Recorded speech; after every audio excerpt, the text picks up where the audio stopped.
그러니까 10월 23일 수요일입니다. 마켓나우 1부 시작하겠습니다. 임종윤입니다. 네, 고은별입니다. 미국의 국채 금리가 상승을 하면서 네. 시장에 좀 투자 심리가 많이 위축되고 불안하죠. 있는 모습이 나타나고 있습니다. 네. 어제 국내 증시도 좀 크게 흔들렸는데 사실 시장이 싫어하는 건 급격한 변동성과 그렇죠. 불확실성이 아닐까 싶습니다. 맞습니다. 지금 다양한 불확실성이 혼재하는 이 시장 속에서 현명한 투자 전략 누구보다 잘 세우셔야 될 것 같은데요. 저희가 월요일장 시작할 때 폴란드 대통령이 국빈 방문을 하는 만큼 방산주들 눈여겨보면 좋겠다라는 투자 포인트 짚어드렸는데요. 이번 주 내내 또 방산주가 좋지 않습니까? 네. 일정 잘 확인하시면 또 투자 전략 잘 세우실 수 있으니까요. 저희 함께 알아보시길 바랍니다. 좀 전에 이제 고앵커가 환율 얘기도 잠깐 말씀하셨는데 네. 1,300원대 80원대 넘어섰고요.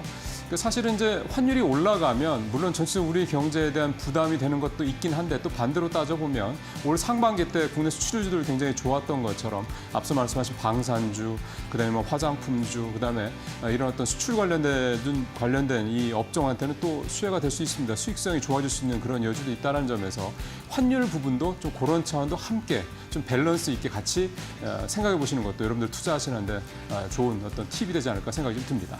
네, 사실 시장이라는 게 한 가지의 이슈로 한 가지의 뭐 이야기로만 움직이는 게 아니다 보니까 고르게 바라보는 눈이 어느 때보다 필요할 것 같은데요. 오늘도 저희 함께 이런 투자 포인트 알아보시면 좋을 것 같습니다. 네, 지금부터 본격적으로 10월 23일 수요일 순서 시작하도록 하겠습니다.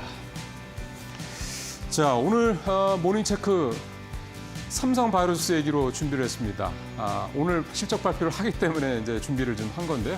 지금 화면에서 보시는 것처럼 이제 삼성바이오로스 이제 홈페이지 사진을 좀 가져왔는데 뭔가 좀 이렇게 좀 꿈틀꿈틀하는 듯한 그런 느낌이 좀 드는 어떤 그런 모습이 좀 나타나고 있습니다. 일단 삼성바이오로스 실적 오늘 전망치를 좀 살펴보면은요. 다음 표로 한번 볼까요? 예. 시장 컨센서스는 매출은 1조 원이 조금 넘을 것 같고 영업이익은 3천억대 역시 조금 넘을 것 같다. 이게 컨센서스. 그러니까 증권사에서 나온 실적 전망을 이제 합쳐서 총액을 이제 평균치로 나눈 건 이 정도가 되고요. 한투증권 같은 경우는 1조 1천억 원을 넘을 거다. 그리고 영업이익도 3,300억 정도. 그러니까 컨센서스보다 한 10% 정도 더 높게 나올 거다. 이렇게 평가하기도 했고 IM증권 같은 경우는 시장 컨센서스와 비슷하게 이렇게 좀 전망을 좀 하고 있는 상황입니다. 대략 보니까요. 매출은 전년 비해서 한 4에서 5% 정도 더 늘어날 것이다. 그다음에 영업이익은 3에서 4% 정도 더 늘어날 것이다. 이렇게 전망을 하고 있습니다. 그러니까 이렇게 덩치가 큰 회사가 어쨌든 영업이익도 그렇고 매출도 그렇고 전년 대비 한 5% 전후로 증가를 하고 있다는 것은 성장성이 꾸준히 담보가 되고 있다. 이렇게 볼 수가 있다라고 말씀을 드릴 수가 있겠고요. 무엇보다 이 삼성바이오로스 같은 경우는 이제 어떤 여러 가지 호재들이 많죠. 생물보안법 통과에 대한 기대감도 있겠고, 그 다음에 어제도 이제 공시가 나왔습니다만 1조 7천억짜리 위탁 계약 맺은 걸 비롯해서 위탁 계약 물량이 계속 늘어나고 있다는 거. 역시 이것도 생물보안법 관련된 반사 이익이다 뭐 이렇게 될 수 있겠습니다만. 그다음에 내년 봄쯤 3, 4월 얘기가 나오던데요. 5공장 완공에 따른 생산 캐파 증대 이런 부분들 여러 가지 호재들이 줄줄이 있다라는 점도 삼성바이오로스의 향후 전망을 좋게 보는 대목이 되겠습니다. 그러니까 결국은 제가 지금 말씀드린 이런 호재성 어떤 재료들이 오늘 실적 발표 뒤에 있을 뭐 실적 가이던스라든가 또는 컨퍼런스 콜에서 어떤 식으로 실제로 조금 더 구체화되느냐 이런 부분들을 삼성바이오로스와 관련돼서는 여러분들께서 좀 참고를 하시면 좀 좋을 것 같다는 생각이 좀 들고요. 특히 이제 무엇보다 삼성바이오로스 오늘 말씀을 굳이 드리는 이유는 이게 일종의 이제 우리 바이오 업계의 대장주 역할을 하고 있기 때문이라고 볼 수가 있겠습니다. 다음 표 한번 볼까요? 예, 코스피하고 삼성바이오로스하고 그 차트를 좀 비교를 해본 건데 뭐 바로 아실 수 있는 것처럼 위에 이 감청색 그래프는 삼성바이오로스의 주가 그래프고 밑에 오렌지 색깔은 이제 코스피의 차트 흐름이 되겠습니다. 그러니까 완전히 지금 벌어지는 가면 갈수록 괴리가 벌어지는 이제 이런 모습이 나타나고 있습니다. 그러니까 전체 우리 시장은 계속해서 좀 내려가고 있는 좋지 않은 그런 모습에도 불구하고 부진한 모습에도 불구하고 삼성바이오로스는 이게 계속해서 올라가고 있다. 또 앞서 말씀드린 대로 삼성바이오로스가 국내 바이오업계의 일종의 대장주 역할을 하고 있다라는 점에서 봤을 때 결국은 지금 현재 뭐 상반기에 AI 쪽만큼은 아니더라도 국내 시장을 좀 받쳐주고 있는 그런 뭐 어떻게 보면 거의 유일하다시피 한 업종이 이 바이오 쪽이 아니냐. 또 이 삼성바이오로스가 그런 바이오 업계의 또 대표적인 그런 이제 대표주다 이렇게 볼 수가 있겠고 그래서 오늘 바이러스의 실적 내용 이제 앞서 말씀드린 호재에 정말 부합하는 그런 내용들이 있겠는지 또 그 이상의 뭔가 어닝 서프라이즈를 기록할 만한 그런 내용들이 있을지 이런 부분들을 좀 유념하시면서 오늘 삼성바이오로스의 실적 발표를 좀 관전하시면 좋지 않겠냐 이런 생각이 듭니다. 예, 모닝 체크 마치겠습니다.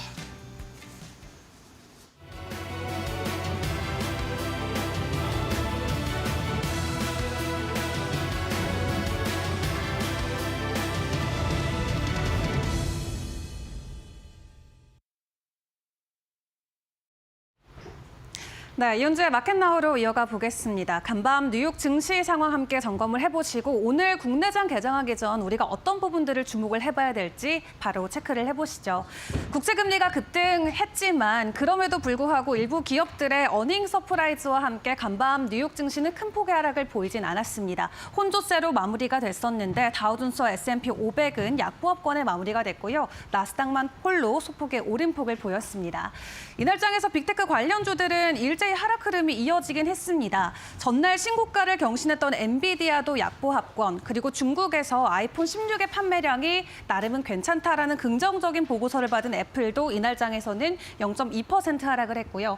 그리고 오는 새벽에 실적 발표를 하는 테슬라도 0.4%대 하락을 보였습니다.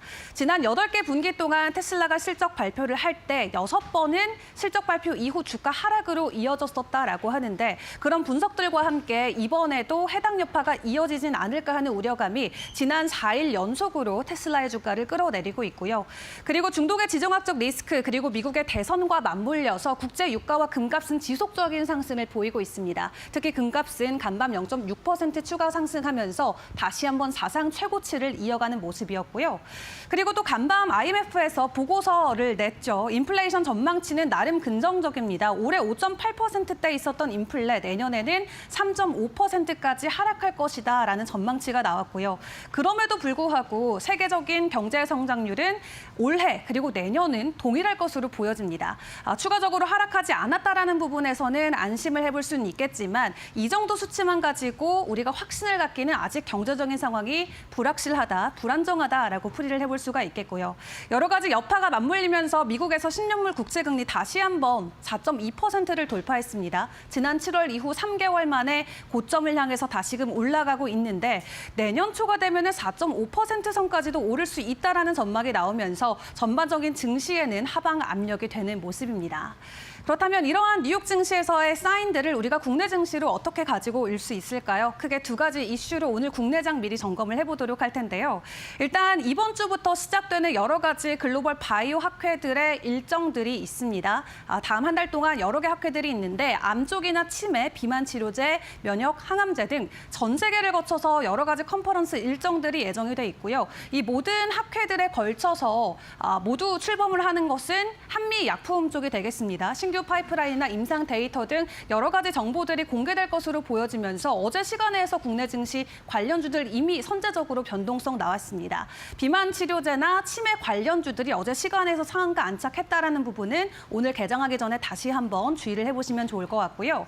그리고 트럼프 트레이드 때문에 어제 국내 증시가 크게 흔들렸었죠. 때문에 환율도 1,480원 다시 한번 돌파를 해냈는데요. 강달러 수혜주로 우리가 함께 확인해볼 종목들 일단 단기적인 트레이딩 관점에서 주목은 해보셔야겠습니다만 이 트럼프 트레이드 때문에 어떻게 보면은 고관세 정책으로 인해서 추가적으로 우리나라 경제가 흔들릴 수 있다는 부분 장기적으로는 우려의 관점으로 지켜보시는 것도 중요할 것 같습니다. 그리고 무엇보다 미국 증시가 간밤에 그나마 하방 압력을 버텨줬던 것은 기업들의 어닝 서프라이즈, 긍정적인 실적이 될 것 같은데요. 우리 증시도 이번 한 주 동안 여러 기업들의 실적을 받아들이면서 바쁜 한 주를 보내야 됩니다. 오늘 삼성바이오로직스와 LG그룹주들 일부 실적 발표가 준비가 돼 있고요. 미국에서는 오는 새벽에 테슬라와 코카콜라, IBM 쪽의 실적까지도 점검을 꼭 해보셔야 될 것 같습니다. 그리고 실적 기대감이 나오고 있는 SK하이닉스와 현대차, 내일 증시에서 본격적으로 발표가 되기 때문에 오늘 선제적인 움직임이 나올 수 있을지 변동성 주목을 해보시고요. 무엇보다 사실 중요한 건 다음 주가 될 것 같습니다. 삼성전자 확정 실적표 발표를 하고 무엇보다도 알파벳이나 메타, 마이크로소프트처럼 엔비디아 향 AI와 관련된 수요를 미리 알아볼 수 있는 M7 빅테크 기업들의 실적 발표가 있기 때문에 다음 주의 실적도 꼭 챙겨보시는 게 중요할 것 같습니다.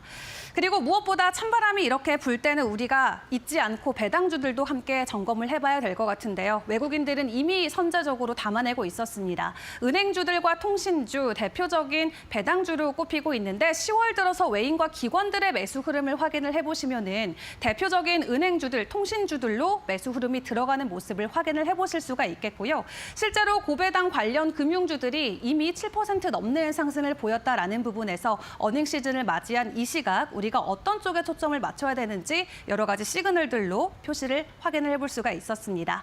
자, 그렇다면 이런 시그널들을 함께 받아서 저희 개장 상황까지 쭉 함께 점검을 해보도록 할 텐데요. 오늘 국내장 소식은 여기까지 먼저 점검해드리도록 하겠습니다.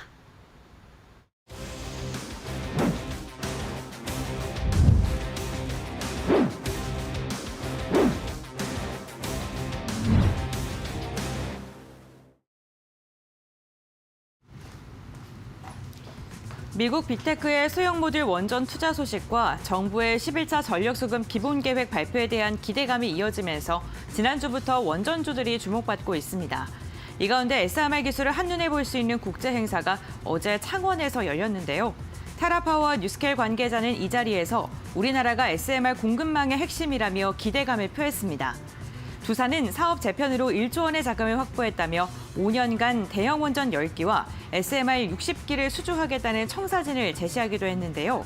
아직은 실적이 잡히지 않은 소형 모듈 원전, 앞으로는 어떻게 바라봐야 될까요? 지금부터 확인해 보시죠. 자, 이슈레이더 오늘도 또 두 분의 전문가분들과 얘기를 나눠보겠습니다. SK증권 이천지점의 소용원 차장 나오셨고요. 그다음에 곽유정 이데일리온 파트너 나오셨습니다. 어서 오십시오, 두 분. 안녕하세요. 안녕하세요. 자, 첫 번째 SMR 이 이슈는 우리 서 차장님께서 준비를 하셨는데 앞서 곰베랭크가 간략하게 요약을 했습니다만 뭐여간 좋은 내용이 많네요. 네, 사실 지금 시장에서 뭐 어떠한 섹터를 선정하기가 상당히 좀 어려운 시기였는데 당한 주도주가 없죠. 주도 세력도 없고. 맞습니다. 예. 그래서 지금 현재 주도주가 없는 상황 속에서 그래도 한국과 미국 두 곳에서 이슈가 되고 있는 섹터가 뭘까라고 생각을 해봤을 때 네. 원전주에 대해서 우리가 좀 관심 있게 좀 볼 필요가 있지 않을까라고 좀 선정을 해봤고요. 뭐 특히 좀 국한된 흐름들이라면 SMR 관련된 흐름들이 좀 더 부각되는 모습들도 보여주고 있지만 전반적으로 원전주들에 대한 기대감들은 여전히 좀 놓여 있지 않나라고 좀 생각을 하고 있습니다. 원전주하고 그러니까 우리가 지난번 6월 달에 체코 원전 수주할 때처럼 그런 원전주하고 SMR하고 이거를 시청자분들께서 이제 이해하실 때 따로 봐야 되는 건지 물론 이제 뭐 겹치는 종목들이 많이 있긴 합니다만 이거를 좀 별개로 그러니까 이거를 합쳐서 그냥 뭉뚱그려서 통으로 봐야 되는 건지 차장님께서는 어떻게 좀 보고 계세요? 뭐 물론 면밀히 따진다라면 분명히 섹터는 나눠질 거라고 좀 생각을 합니다. 왜냐하면 원전을 주력으로 건설하는 기업이 있는 반면에 네. 또 SMR 관련주라고 했을 때 소형 원전 쪽에 대한 부품을 공급하는 기업들이 따로 나눠지게 되거든요. 그렇죠. 그렇기 때문에 그런 기업들은 원전주라고 볼 수는 없는 상황입니다. 그렇기 때문에 우리가 엄밀히 따지면 좀 분리를 해서 좀 봐야 될 부분은 분명히 있다라고 볼 수 있겠지만 예. 전반적으로 지금 원전주라고 볼 때 뭐 그런 관련된 종목군들이 최근 같이 동반해서 움직이는 네. 흐름들을 보이고 있다라고 한다라면 이번 이슈를 바라볼 때는 우리가 원전주, 뭐 SMR 관련주 함께 좀 보셔도 좀 무관하지 않을까 싶습니다. 오늘은 그러면은 어떻게 가실 거예요? 저는 원전주를 함께 좀 보시는 것도 좀 좋지 않을까라고 오늘은 생각을 하고 그러면 있습니다. 대형 원전주가 소위 말하는 원전주와 SMR을 묶어서 같이 보는 그런 네, 접근을 맞습니다. 해보자. 예, 네. 한번 그렇게 오늘 준비를 해오신 그 근거를 조금 더 들어볼까요? 네, 우선 뭐 지금 원전주들하고 한다라면 이슈가 됐던 것은 일단 미국에서부터는 뭐 MS나 뭐 구글이나 아마존이 소형 원전을 건설하겠다라는 계약을 체결하면서 이슈가 되면서 좀 부각이 되는 모습들이 나타나 주고 있습니다. 예. 그렇기 때문에 앞으로 이제 AI 시대에 있어서 전력망이 가장 중요할 텐데 그 전력망을 끌어올 수 있는 가장 핵심적인 요인은 이제 원자력이 가장 핵심이다라고 볼 수 있겠고요. 뭐 대형 원전 같은 경우에는 어쨌든 건설을 할 수 있는 공간이라든가 제약이 상당히 많은 점에서 좀 아쉬움이 있지만 소형 원전 같은 경우에는 충분히 이제 데이터 센터가 활용할 수 있을 만한 부분이 있다라고 좀 좀 볼 수 있겠고요. 네. 그리고 오늘 대통령실에서도 이번에 SMR에 대해서 뭐 4기 정도를 좀 건설을 할 것이다라는 얘기들도 연말에 좀 발표를 할 것이다라고 예고를 했습니다. 예. 하지만 뭐 그러한 이슈도 있겠습니다만 최근 우리나라에서 움직이는 종목군들의 흐름들을 보면 원전주들이 함께 동반해서 움직이는 모습들을 좀 보여주고 있는데요. 사실 뭐 최근 체코 원전에 대해서 여러 가지 좀 얘기들도 나오고 있는 상황입니다. 하지만 뭐 우선 협상이 이루어졌고 그 협상을 토대로 해서 지금 현재 추가적인 원전 수주에 대한 기대감들도 함께 놓여 있다라고 좀 볼 수 있겠고요. 그리고 우리나라 굵직한 기업들의 원전 기업들 역시 아직까지 소형 원전 기술이 없는 기업들 역시 정부와 함께 좀 투자가 이루어지면서 소형 원전 기술력을 갖추기 위한 작업이 이루어지고 있다라는 점에서 지금같이 어려운 시장에서 그래도 뭐 실적이나 모멘텀을 함께 동반해서 봤을 때 네. 원전주에 대한 관심은 지속적으로 좀 가져봐야 되지 않을까라고 생각을 하고 있고요. 네. 특히나 미국에서 뉴스케일 파워 같은 경우에는 최근 몇 주간 사이에 한 39% 정도 상승을 해줬고 많이 올랐죠. 네. 네, 오클로 같은 경우도 90% 넘는 상승을 해주었거든요. 근데 최근 들어서 우리나라 원전주들 같은 경우에는 이제서 상승이 좀 나와주는 모습입니다. 그렇기 때문에 지금 미국의 상승과 더불어서 좀 순환매격으로 함께 이어질 수 있을 것이다라는 기대감을 좀 가져보고요. 특히나 뭐 아까 말씀하셨듯이 SMR 부품주들도 있겠습니다만 원전주들 자체에는 좀 실적에 대한 기대감들도 상당히 좀 놓여 있는 상황이거든요. 예. 그래서 그런 점을 감안해 봤을 때 원전주와 SMR 관련주에서 원전 건설 쪽에 대한 기업들은 좀 관심 있게 볼 만하지 않을까라고 생각하고 있습니다. 그러니까 단순히 부품이나 뭐 설계라든가 또 원전 자체를 이렇게 생산하는 쪽도 있겠지만 원전을 자체를 지어주는 이 건설주까지도 좀 관심의 폭을 넓혀보자 이 말씀이네요. 자, 이 사실은 이게 하다 보니까 좀 더 방대해지는 느낌이 듭니다. 고은별 앵커가 전체적으로 이 원전, SMR 관련주들 한번 쭉 정리를 한번 해주시겠습니다. 네, 소형 모듈 원전과 관련된 기업들 지난주부터 시작이 주목을 받고 있습니다. 미국 빅테크 기업들의 원전 투자에 대한 기대감과 함께 국내에서도 정부가 소형 모듈 원전을 지을 수 있다는 소식이 전해지면서 관련 기대감이 복합적으로 주가를 끌어올리고 있는 건데요. 아무래도 AI 데이터 센터가 확장되면 원전과 관련된 특히나 소형 모듈 원전과 관련된 모멘텀은 지속적으로 부각을 받을 수밖에 없습니다. 지난주부터 흐름을 보게 된다면 원전 관련 기업들 흐름 정말 좋았습니다. G2파워는 전일 21%가량의 강한 상승이 나왔는데요. 스마트 그리드 관련된 사업을 영위하고 있는 기업이기도 하죠. 미국 기업과 함께 MOU를 체결했다라는 소식이 전해지면서 강한 상승이 나왔고요. 6,800원 선을 돌파하는 데 성공했습니다. 다만 수급적인 측면은 다소 아쉽습니다. 개인만 사들였고요. 외국인과 기관은 차익 매도에 나섰던 하루였습니다. 서전기전은요. 시가총액이 500억 원대 굉장히 작은 종목이기 때문에 변동성이 강하게 나올 수 있다는 점 체크해 보셔야 될 것 같고요. 전일에는 10% 그리고 월요일에도 3%가량의 상승력이 나오고 있는 상황입니다. 우진엔텍 같은 경우에도 3%가량의 오름세가 확인이 되고 있는데 5일 차트를 보게 된다면요. 이 계단 형식으로 꾸준하게 지난주부터 상승하고 있다는 게 확인을 해볼 수 있습니다. 우선 월요일부터 목요일 지난주 꾸준하게 상승 마감했고요. 금요일에 한 걸음 쉬어가다가 이번 주 들어서 2거래일 연속 오름세가 나오면서 15,000원대였던 주가가 22,000원까지 상승했고요. 외국인과 기관이 번갈아 가면서 매수 포지션을 취하고 있습니다. 사실 원전하면 가장 먼저 떠오르는 기업이 바로 두산 에너빌리티일 것 같습니다. 원전과 관련해서 종합적인 사업을 영위하고 있는 기업인데요. 어제는 보합권에서 마감하긴 했습니다만 최근에 수급적인 측면이 굉장히 긍정적이고요. 지배구조 개편 이슈가 있었죠. 이로 인해서 1조 원가량의 실탄을 확보했고 이 확보한 실탄을 가지고 원전 사업에 더 투자하겠다라는 소식까지 전해지면서 앞으로의 시장 확장성에 대한 기대감은 더 있을 수 있을 것으로 보입니다. BHI 같은 경우는 전일에는 3%가량 하락했습니다만 지난주부터의 상승률을 보게 된다면 꾸준하게 상승을 했다는 게 특징적이고요. 전일에는 차익 매도 물량 숨고르기에 나선 것으로 보입니다. 원전 관련 기업들 체코 원전 소식 이후에 숨고르기가 지속적으로 이어지다가 지난주부터 참 많이 이야기를 들으셨을 것 같습니다. 그렇다면 소형 모듈 원전과 관련해서 어떠한 종목을 눈여겨봐야 될까요? 지금부터 알아보시죠. 네. 고은별 앵커 수고했습니다. 자, 이제 바로 서 차장님이 어떤 종목 생각하시는지 좀 들어볼까요? 제가 관심 있게 보고 있는 종목은 한전기술 설계하는 라는 기업이라고 볼 수 있겠고요. 네. 말씀해 주셨듯이 설계 쪽을 좀 담당을 하고 있습니다. 사실 한전기술 같은 경우에는 이제 체코 수주 관련해서 이슈가 나왔을 때 상당히 좀 강하게 상승을 했다가 네. 좀 횡보를 하는 모습들이 좀 이어지고 있는데 사실 지금 한전기술 자체는 뭐 SMR에 대한 부분들이 큰 영향이 없는 구간이긴 합니다. 하지만 좀 관심 있게 보고 있는 점은 2022년부터 정부 예타를 통과하면서 네. 지금 현재 예산을 한 4천억 정도 확보를 했고요. 네. 그것이 지금 현재 설계 쪽의 예타 쪽을 감안해 본다라면 한 25% 차지하는 비중입니다. 그러니까 정부에서 기술 자금에 대한 지원이 상당한 상황이라고 볼 수 있겠고 네. 이것은 결국에는 SMR에 대한 설계를 독자적으로 좀 개발하기 위함이라고도 볼 수 있기 때문에 그와 관련해서에 대한 기대감도 놓여 있는 상황이라고 좀 볼 수 있겠고요. 여기에 더해서 이제 체코 수주를 일단은 뭐 지금 따놓은 상태에서 뭐 추가적으로 네덜란드와 스웨덴, 핀란드 쪽에 대한 수출 기대감들도 함께 좀 놓여 있는 상황이라고 좀 볼 수가 있겠습니다. 유럽은 뭐 지금 대부분 다 정책 자체를 이제 원전을 쓰겠다는 쪽으로 바뀌면서 맞습니다. 대대적으로 투자를 할 생각들을 하는 모양이더라고요. 아직 뭐 그 언제 어디나 어느 나라가 몇 기를 언제 뭐 수주를 하겠다, 아니 발주를 하겠다 이런 얘기까지는 없지만 기대감은 무지하게 높은 것 같아요.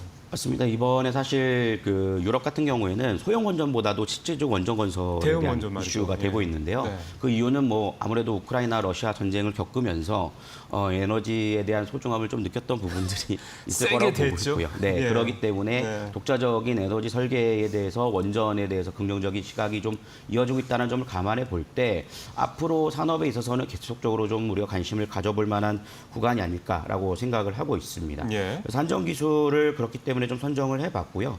최근 수급들을 살펴보면 외국인들과 기관들이 지속적으로 좀 매수를 해주면서 네. 뭐 상당히 좀 박스권 상단에 좀 도달한 모습이라고 좀 볼 수 있겠습니다. 그렇기 때문에 추가적인 상승을 한번 좀 노려볼 수 있는 구간이 놓여 있다라고 좀 볼 수 있겠고요. 예. 최근 이제 거래량이 좀 동반했는데 이와 따라서 뭐 추가적인 상승을 좀 나오기 전에 한번 눌림목을 공략해 보시는 것도 좋지 않을까라는 생각에서 한전기술 좀 선정해 봤습니다. 예.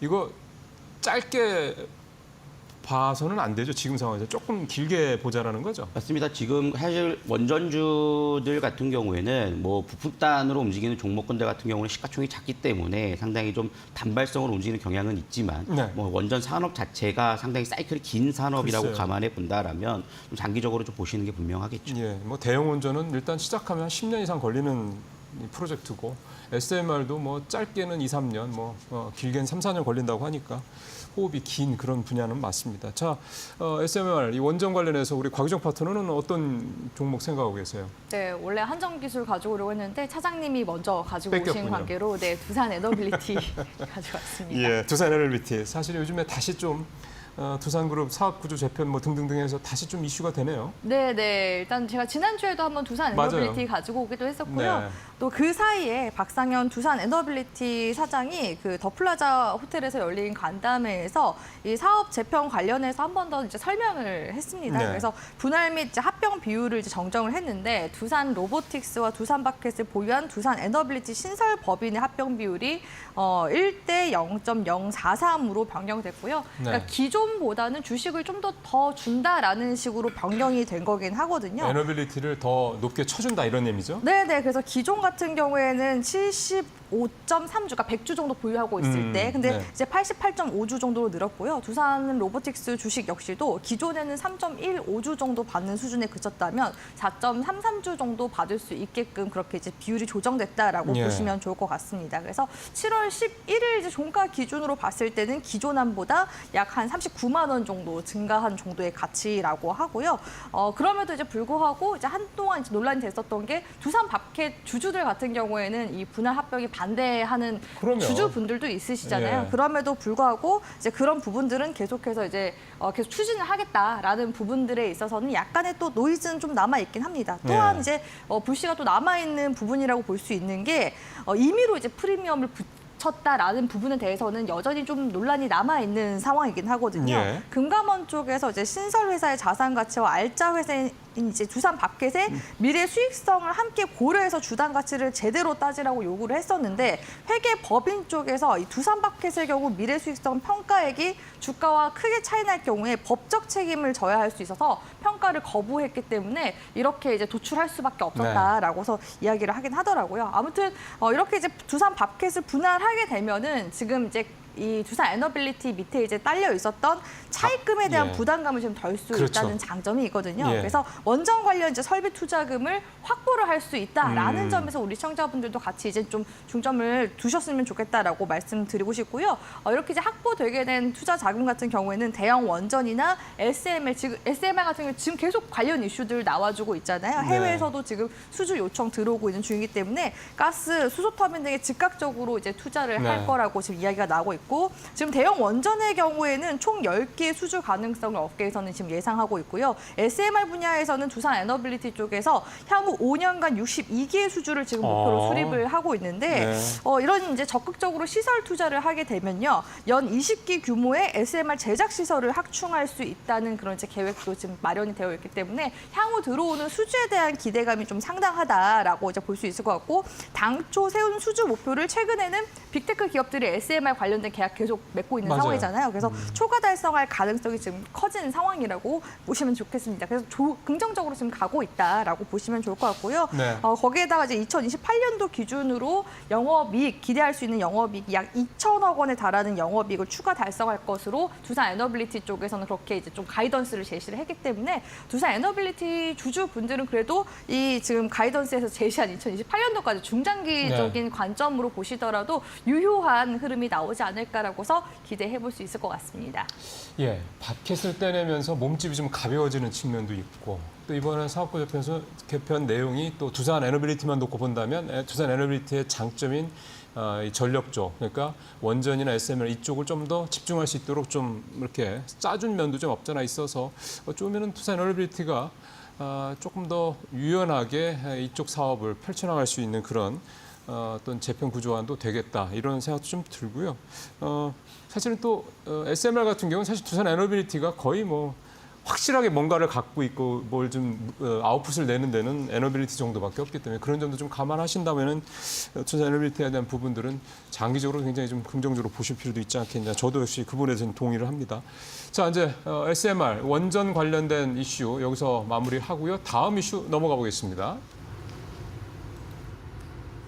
국내 방위산업 기업으로 구성된 상장지수 펀드가 미국 뉴욕 증시에 상장됩니다. 러시아 우크라이나 전쟁 장기화, 중동 리스크 등 글로벌 정세 불안이 지속되면서 K방산에 대한 투자 수요가 늘어난 영향인데요. 여기에 K방산의 큰손이라고 불리는 폴란드 대통령이 국빈 방문하며 방산 기업들의 추가 수주 기대감은 더 커지고 있습니다. 북한의 러시아 파병설로 한반도의 긴장감이 커지고 미국 대선에서 트럼프 전 대통령이 우위를 보이고 있다는 점 또한 방산주엔 주가 상승 모멘텀으로 작용하고 있는데요.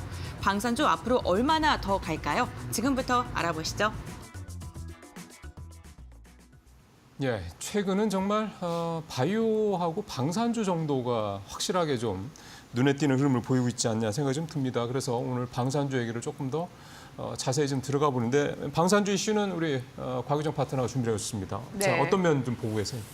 일단은 중소형 방산 종목들이 이번 주에는 움직임이 좀 계속 나오지 않을까 싶어서 기존의 이제 대형 방산 종목들 같은 경우는 추세 매매 관점으로 계속 보시라 말씀드렸고 에어스페이스, LIG 넥스원, 네, 로템 같은 방산 이런 4사, 정도. 네, 이런 이제 기업들 말씀드리는 거고 그리고 이제 중소형 방산주는 이제 전거래 같은 경우에는 한일단조, 스페코 이런 종목들이 이제 움직임이 나오기도 했었고 한일단조, 스펙 같은 네, 경우요. 그리고 이제 에너지 네. 관련주나 지금 드론 관련 종목들도 지금 관련 이슈로 움직임이 나오고 있거든요. 그래서 지금 최근에 지금 이제 글로벌 곳곳에서 펼쳐지고 있는 전쟁 네. 관련 동향이 어떤지 좀 중간 브리핑 좀 해드리면은 좋을 것 같아서 가지고 네. 왔고요. 네. 지금 이제 우리나라 같은 경우에는 지금 러시아 우크라이나 전쟁 관련해서 확전 변수로 지금 떠오르고 있는 상황입니다. 그러니까 한반도 전체적으로 네. 지금 이런 또 지정학적 리스크가 완전하게 또 지금 노출이 되어 있는 상황이기 때문에 네. 이번 주 같은 경우에는 실적 사실 시즌이잖아요. 그쵸. 그럼에도 불구하고 이 지금 지정학적 리스크가 원체 좀 크게 부각이 되다 보니까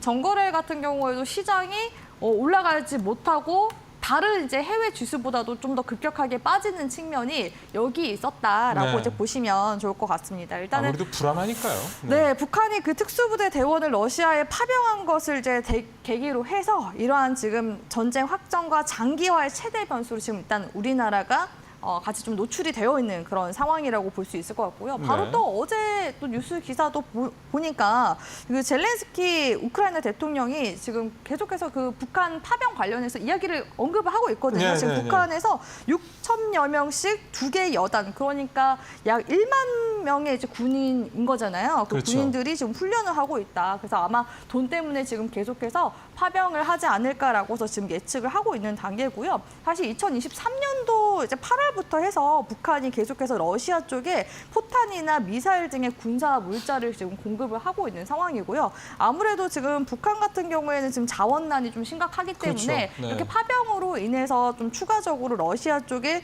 좀 요구하는 그런 이제 부분들이 분명히 있을 것이다. 예를 들어서 뭐 첨단 무기라든지 뭐 위성이라든지 이런 이제 부분들을 요구를 할 수가 있는 이제 부분이거든요. 그렇기 때문에 지금 전 세계적으로 우려감이 지금 좀 표하고 있는 부분이 있다라고 이제 볼 수 있을 것 같고요. 이에 대해서 러시아 대사 같은 경우에는 서방 국가들이 이란과 중국, 북한이라는 요괴로 겁을 너무 주고 있는 거 아니냐, 터무니없는 맞아요. 설이다라고 네. 일축하기도 했었고, 북한 쪽에서도 마찬가지로 최근에 이제 북한 주 유엔 북한 대표부가 근거 없는 소문이다라고 이야기를 하기도 했었습니다. 그래서 그럼에도 이제 불구하고 계속해서 이런 이제 이야기가 번져 나오고 있다라는 부분 자체가 전체적인 이제 국가적인 어떻게 보면 신뢰도 측면에서도 우리나라까지도 덩달아서 좀 훼손이 될 수 있는 부분이기 때문에 우리나라 지금 정부 쪽에서도 좀 강경하게 지금 대응을 해나가려고 하고 있는 중이고요. 네. 계속해서 이제 우크라이나 쪽에 무기나 이런 부분들도 지원을 해주려고 하고 있는 상황이기도 합니다. 그리고 이뿐만 아니라 지금 가자지구 쪽도 이스라엘 같은 경우에도 지금 헤즈볼라의 해체에 속도를 지금 내고 있는 상황이라고 볼 수 있을 것 같은데요. 네. 전체적인 이제 지금 기반 시설도 지금 파괴를 하고 있고 수뇌부에 심각한 지금 피해를 준 데다가 최근에는 이제 자금난까지도 차단하는데 군사 작정에 지금 총력을 다하고 있는 상황이기 때문에 이러한 이제 지정학적 리스크가 당분간 특히 이번 주 주간에는 좀 계속 발현이 되지 않을까라고 보고 있어서 우리 시청자분들이 이제 단기 트레이딩 하실 때 제가 말씀드린 뭐 드론이나 네. 에너지, 중소형 방산주 위주로 해서 일단 흐름을 좀 살펴보시면서 단기 관점으로 이제 보시면 좋지 않을까라고서는 보고 있습니다. 자, 이제 방산주에 드론까지 들어가는 세상이 됐습니다. 이게 전쟁의 양상이 바뀌었다는 얘기가 되는 거죠. 자, 방산주도 사실 굉장히 방대합니다. 좀 이제 정리를 해볼 필요가 있죠. 고은별 앵커 준비하고 있습니다. 네, 방산 관련 기업들의 최근 흐름 살펴보겠습니다. 올해 초부터 이달 18일까지 그 ETF의 수익률을 확인해 본 결과 플러스 방산 ETF, 그러니까 국내 방산주들이 포진되어 있는 ETF의 수익률이 60%를 넘어서면서 가장 높은 수익률을 기록한 것으로 확인이 됐습니다. 그만큼 올해 들어서 방산 기업들에 대한 꾸준한 관심이 이어지고 있는 것인데요. 지정학적 리스크가 지속적으로 이어지면서 국내 대표적인 방산 기업들 실적에 대한 기대감 커질 수밖에 없습니다. 어제 대표적으로 움직였던 종목을 본다면요. LRG 넥스원이 4%가량의 상승력을 보여줬고요. 최근에 신고가를 다시금 경신하는 데 성공을 했습니다. 지난주부터 좋은 흐름을 보여주고 있는 기업 바로 풍산이죠. 구리와 관련된 모멘텀 그리고 포탄, 총알에 대한 기대감이 함께 엮이면서 72,000원 선을 돌파하는 데 성공을 했습니다. 풍산 같은 경우에는 지난 5월에 최고가를 기록했었는데 지금 다시금 그 구간의 근처까지 올라섰다는 점 체크해 보시면 좋을 것 같고요. 한국항공우주 같은 경우도 1%가량의 오름세가 확인됐지만 5일 차트를 보게 되면 꾸준하게 우상향 곡선을 그리고 있다는 점이 확인되고 있습니다.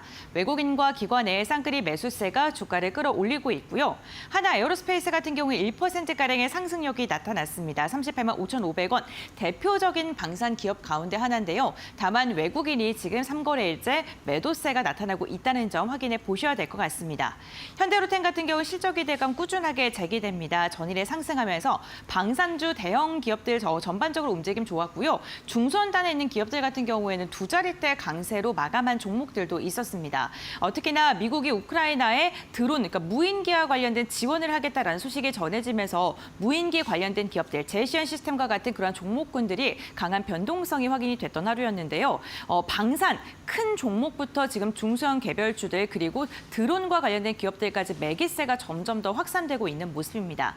이러한 이러한 가운데서 우리가 체크해봐야 될 종목, 전문가들이 눈여겨보고 있는 종목 지금부터 살펴보겠습니다.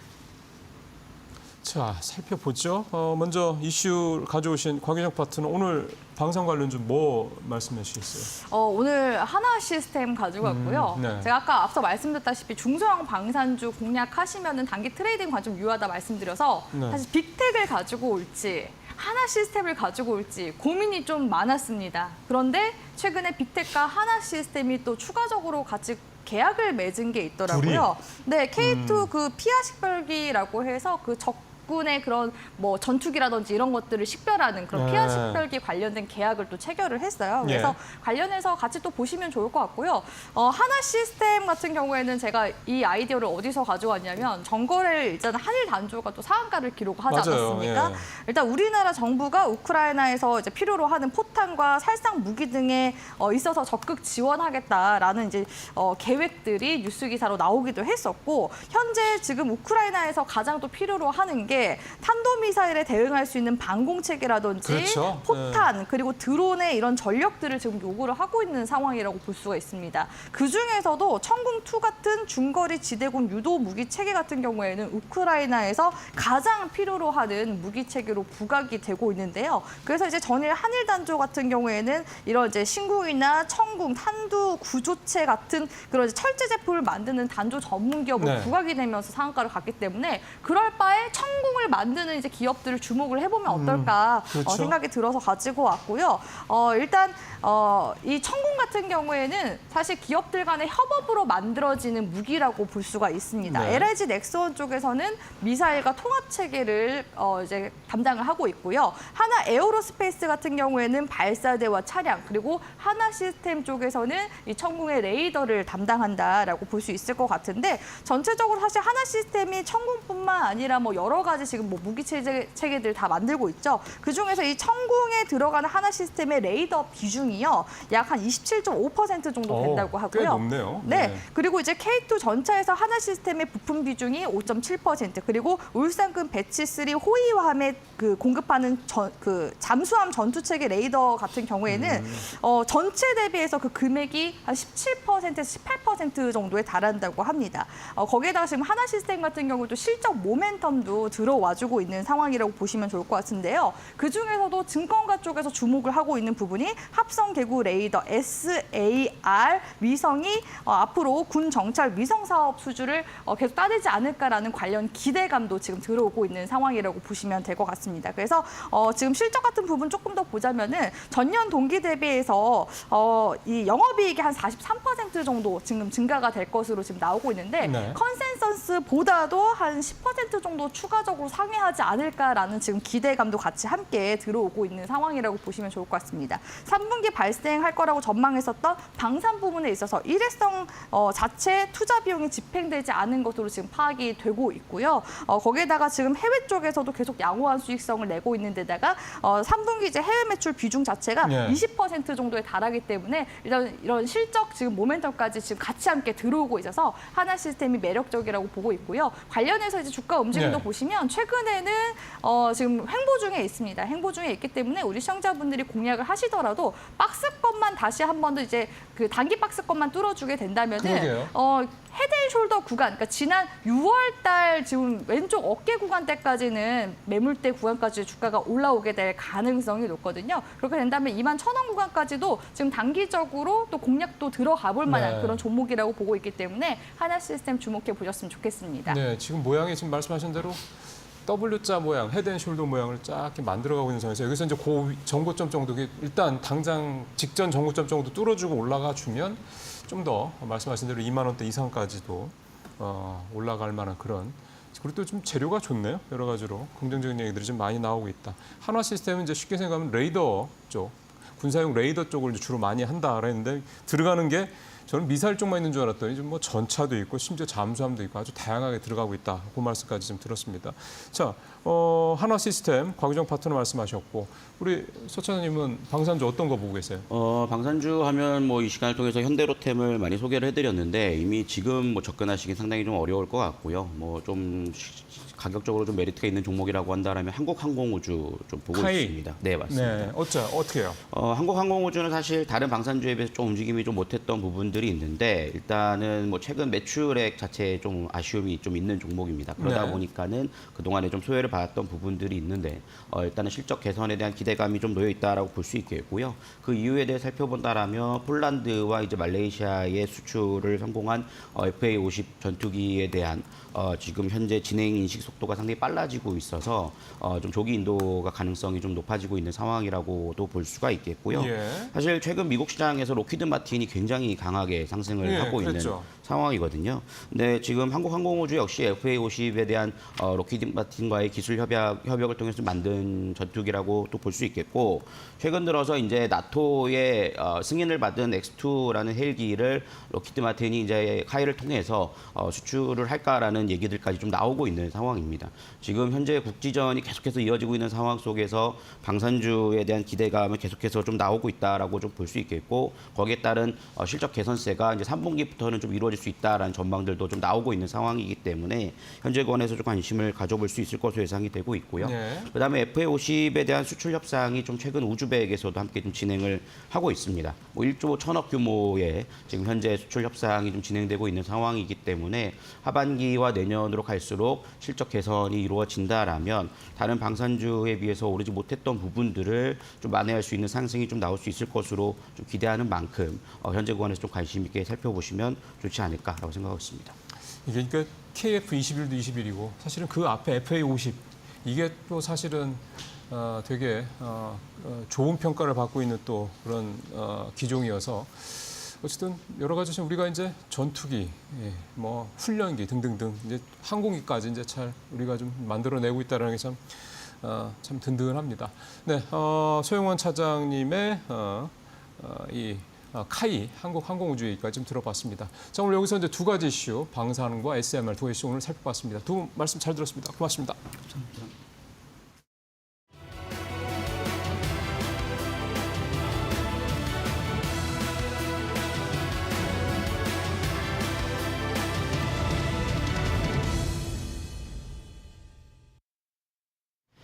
네, 마켓 리포트에서 오늘도 두 종목 함께 살펴보겠습니다. 먼저 함께 살펴볼 첫 종목은 대신증권에서 발간한 현대차 관련한 리포트고요. 인도법인 상장 완료라고 제목에 적었습니다. 실제로 시장에서 뜨거운 감자가 되기도 했었던 이슈죠. 인도법인에 상장한 현대자동차 HMI 시가총액 26조 원 규모로 상장에 성공했고요. 주당 가격은 처음 상장 시 32,000원 가량이었습니다. 다만 상장 첫날 7%가량 하락 마감하는 조금은 아쉬운 성적을 보였는데요. 그래도 현대차는 이번 IPO를 통해서 4조 4천억 원의 자금 조달에 성공했습니다. 구주 매출을 통해서였죠. 그리고 동사 같은 경우에는 배당 이슈, 또 추가 자사주 매입이 연내 가능할 수 있다는 관점에서 중장기 매수 의견을 유지했고요. 목표 주가 34만 원도 유지했습니다. 네, 이어서 다음 장 살펴보죠. 인도 증시에서 현대자동차의 이름 HMI입니다. 상장 첫날 7% 하락 종가로 마감했는데요. 그 이유는 개인 투자자들의 관심이 조금은 제한적이었기 때문이죠. 이유는 세 가지로 나눠볼 수 있겠습니다. 밸류에이션 부담에 따라 상승이 더 나올 수 있겠느냐 하는 데에 우려점이 제기됐고요. 또 모회사인 현대차가 신주 매출이 아닌 구주 매출로 자금을 조달했습니다. 신주 매출로 자금 조달을 할 경우에는 새로운 주식을 발행해서 공모를 하는 것이지만 구주 매출을 이용할 경우에는 기존 주주가 가지고 있던 주식을 팔아서 자금을 모으는 것이기 때문에 자금 활용에 대한 기대감에 제한이 걸렸습니다. 그리고 인도 매크로적인 관점에서도 인도의 신차 시장, 자동차 시장의 업황이 둔화되고 있다는 우려도 현대차의 투자 매력도를 떨어뜨렸죠. 하지만 현대자동차 이번에 이렇게 조달한 자금을 통해서 올해 안에 자사주 매입을 추가로 진행할 가능성이 상당히 높은 상황입니다. 그리고 미국 대선이 끝나고 나서도 모멘텀이 있는데요. 배당 자사주 추가 매입, 여기에 더해서 12월에 나올 펠리세이드 신차 모멘텀입니다. 일단 3분기는 업황이나 실적을 떠나서 이 같은 모멘텀과 기대감 때문에 주가 하방이 견고할 것으로 보이고요. 대신증권에서 중장기 매수 관점에서 지속적으로 접근하자고 조언하고 있는 이유입니다. 네, 이어서 다음 종목도 체크해 보겠습니다. 이번에는 삼성증권에서 발간한 리포트고요. JYP 엔터 그리고 제목에는 확실히 하반기에 나아진다고 달았네요. 3분기 프리뷰부터 해보면 일단 실적은 매출액 1,500억 원대, 영업이익은 300억 원대로 컨센서스를 하회하겠습니다만 주요 아티스트들의 신보 발매가 많았기 때문에 음반 그리고 음원 쪽 부문의 매출은 성장하겠습니다. 지난 7월에서 9월 사이 신보를 발매한 아티스트들 트와이스, 스트레이키즈 그리고 엔믹스 등이 있는데요. 특히 스트레이키즈의 미니 9집은 음원 차트에서 좋은 성적을 냈습니다. JYP 엔터에 대한 목표 주가 71,000원을 유지하고 투자 의견도 매수 유지했는데 다음 장에서 더 자세히 살펴보시죠. JYP 엔터 상반기에는 다소 저조한 실적을 보였습니다. 1분기, 2분기 실적이 좋지 않았는데요. 이때 주력 아티스트들의 활동이 줄어들었고 매출과 비용을 인식하는 시점에 미스매치도 있었기 때문입니다. 다만 하반기에는 뚜렷하게 개선된 이익 흐름이 나타날 것 같습니다. 트와이스와 스트레이키즈 같은 주요 아티스트들의 컴백 효과가 있겠고요. 또 콘서트 매출과 MD 매출도 반영되기 때문이죠. 다만 하반기 KBS에서 11월부터 방영되는 오디션 프로그램 더 딴따라의 제작 비용이 일부 반영될 수도 있겠습니다. 또 주요 IP인 스트레이키즈가 규모를 키워서 월드 투어를 시작합니다. 또한 상반기의 수익성에 영향을 줬던 이슈가 안정화되면서 2025년부터는 이익 성장이 재개될 것으로 보고 있고요. 연말 또는 내년 초에 한국과 중국에서 보이그룹이 새로 데뷔합니다. 이들의 초기 성과가 JYP 엔터의 주가 흐름에 단기적으로 영향을 줄 것 같습니다. 네, 이상으로 마켓 리포트에서 전해드렸습니다.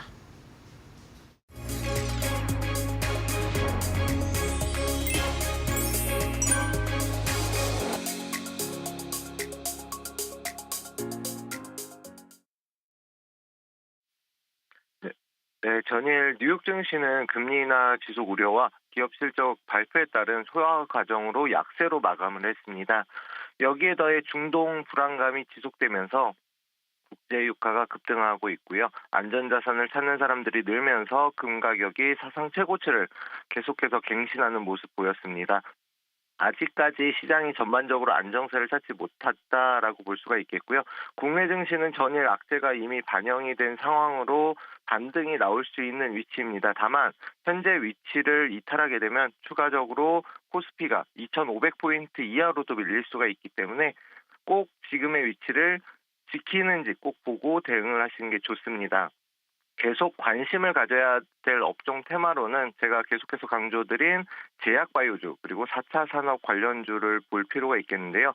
제약바이오주는 중장기적인 관점으로 저평가 중인 종목들 위주로 관심을 가지고 저점 매수를 준비하시면 될 것 같고요. 최근 전쟁 관련 이슈가 계속해서 부각되고 있습니다. 그로 인해서 방산 관련주는 물론이고 드론 관련주 해당 이슈로 부각되는 모습인데요. 4차 산업 관련주는 전반적으로 한번 살펴볼 필요가 있겠습니다. 요즘 드론이나 로봇도 전쟁에 많이 투입이 되고 있는 만큼 전쟁 이슈 관련 테마주로 움직임이 나오고 있기 때문인데요. 오늘 살펴볼 종목은 대웅제약이라는 종목입니다. 앞에서도 한번 언급을 드렸고 말씀드렸던 종목인데 최근 미용에 관심이 많기 때문에 보톡스 제조 판매사이면서 비만 치료제 개발 등 수익성이 좋은 약품을 개발 판매 중이면서 매출이 꾸준히 증가 추세 중인데요. 저평가 우량주다라고 말씀을 드리겠습니다.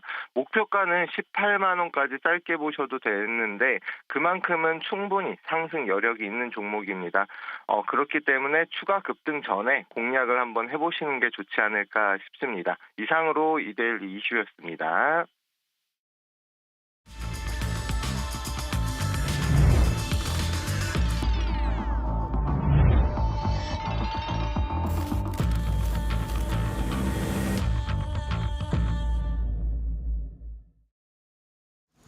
네, 8시 49분, 이제 8시 50분 막 돼가는 시간입니다. 마켓 스탠바이 시간 계속해서 이어가도록 하겠습니다. 오늘도 두 분의 전문가 그리고 고은별 앵커와 같이 하겠습니다. 자, 박수범 대표, 그다음에 신일섭 전문위원 나오셨습니다. 어서 오십시오. 자, 오늘 어제까지도 장 뭐 좋지는 않고요. 오늘도 미국 시장이 또 혼조세로 마감이 됐고, 특히 이제 엔비디아 같은 경우 오늘은 또 보합권에서 마감이 됐고, 오늘은 사실은 이제 딱히 뭐 아주 일단 기업적인 측면에서 봤을 때는 그런 호재든 뭐 악재든 눈에 보이지는 않은 상황인데, 역시 그러다 보니까 이제 이 매크로 지표들에 대한 관심을 가질 수밖에 없네요. 환율도 어제 많이 올랐고, 또 미국의 국채금융을 새벽에 또 4.2%까지 치솟았고 등등등 이런 종목 외적인, 그러니까 실적 외적인 부분들도 좀 감안하면서 오늘 시장을 좀 살펴봐야 될 또 그런 날이 아닌가 싶은 생각이 듭니다. 자, 두 분한테 먼저 오늘 어떻게 보시는지 탑3부터 좀 여쭤보도록 하겠습니다. 박수범 대표 어떤 거 준비하셨습니까?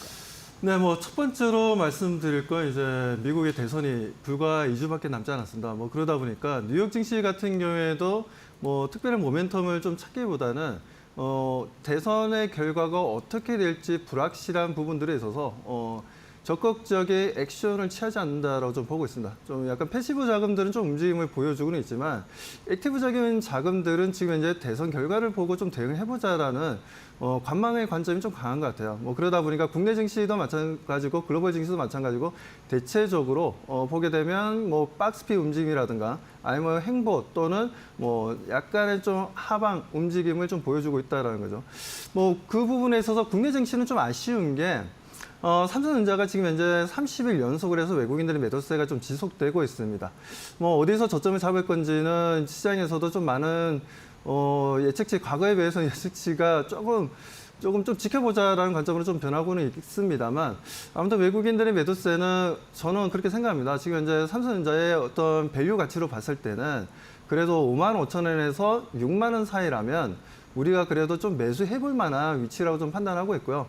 아무래도 그 구조적으로 지금 현재 삼성전자 안에서도 내부적으로 뭐 HBM 랩이라는 또 새롭게 신설을 해서 지금 현재 파운드리 쪽이라든가 여러 가지 연구 개발했던 부분들을 좀 축소시키고 우리가 잘해왔던 D램이라든가 HBM 쪽으로 좀 더 이제 포커스를 좀 맞추는 분위기인 것 같습니다. 그러다 보니까 아무래도 구조적 자체적인 구조조정이라든가 여러 가지 내용들이 좀 나와주고 있어서 삼성전자 혁신의 아이콘이라고 했던 삼성전자가 이제 뭔가 변화를 주려는 움직임을 계속해서 보여주고 있기 때문에 이슈가 계속 나와주고 있으니까 이 부분들을 우리가 좀 참고해서 대응해볼 만하다라고 좀 말씀을 좀 드리고 싶습니다. 자, 아무튼 그에 따른 또 3분기 실적이 좀 좋게 나오는 회사들은 좀 계속해서 좋게 나오고 있어요. 간밤에도 보면 제너럴 모터스 같은 경우에도 생각보다 실적이 너무나 좋게 나오다 보니까 매출이라든가 EPS가 상당히 좋게 나오다 보니까 6%나 급등했습니다. 그런 부분들을 봤을 때는 국내 증시도 마찬가지로 실적 발표가 오늘도 있고 뭐 계속해서 이번 주에 좋은 기업들의 실적 발표가 있는데 그 부분들도 우리가 지켜보면서 대응해 볼 필요가 있다는 말씀드립니다. 자, 두 번째로 말씀드릴 건 자, 미국의 기업들의 AI 서비스가 좀 다양화되는 좀 분위기입니다. 뭐 그 부분에 따른 뭐 마이크로소프트도 마찬가지고 오픈 AI도 마찬가지고 뭐 엔스로픽도 마찬가지고 아마존도 마찬가지고 지금 새로운 AI 제품들을 계속해서 내놓고 있는데 이 부분들도 또한 우리가 좀 참고해서 좀 대응을 해보고 국내 관련 종목들의 움직임들도 좀 지켜보자라고 말씀드립니다. 그리고 카카오도 내년에 상반기에 카나나라는 AI 메신저를 출시하겠다고 얘기가 좀 나왔기 때문에 이 부분에 대해서 어제 얘기가 나왔던 부분들이 카카오의 주가 움직임에 좀 긍정적으로 움직이지 않겠냐라고 좀 보고 있으니까요. 카카오의 움직임이랑 그리고 네이버의 움직임 또한 우리가 좀 오늘은 좀 긍정적으로 바라보고 대응해보자라고 말씀드리고요.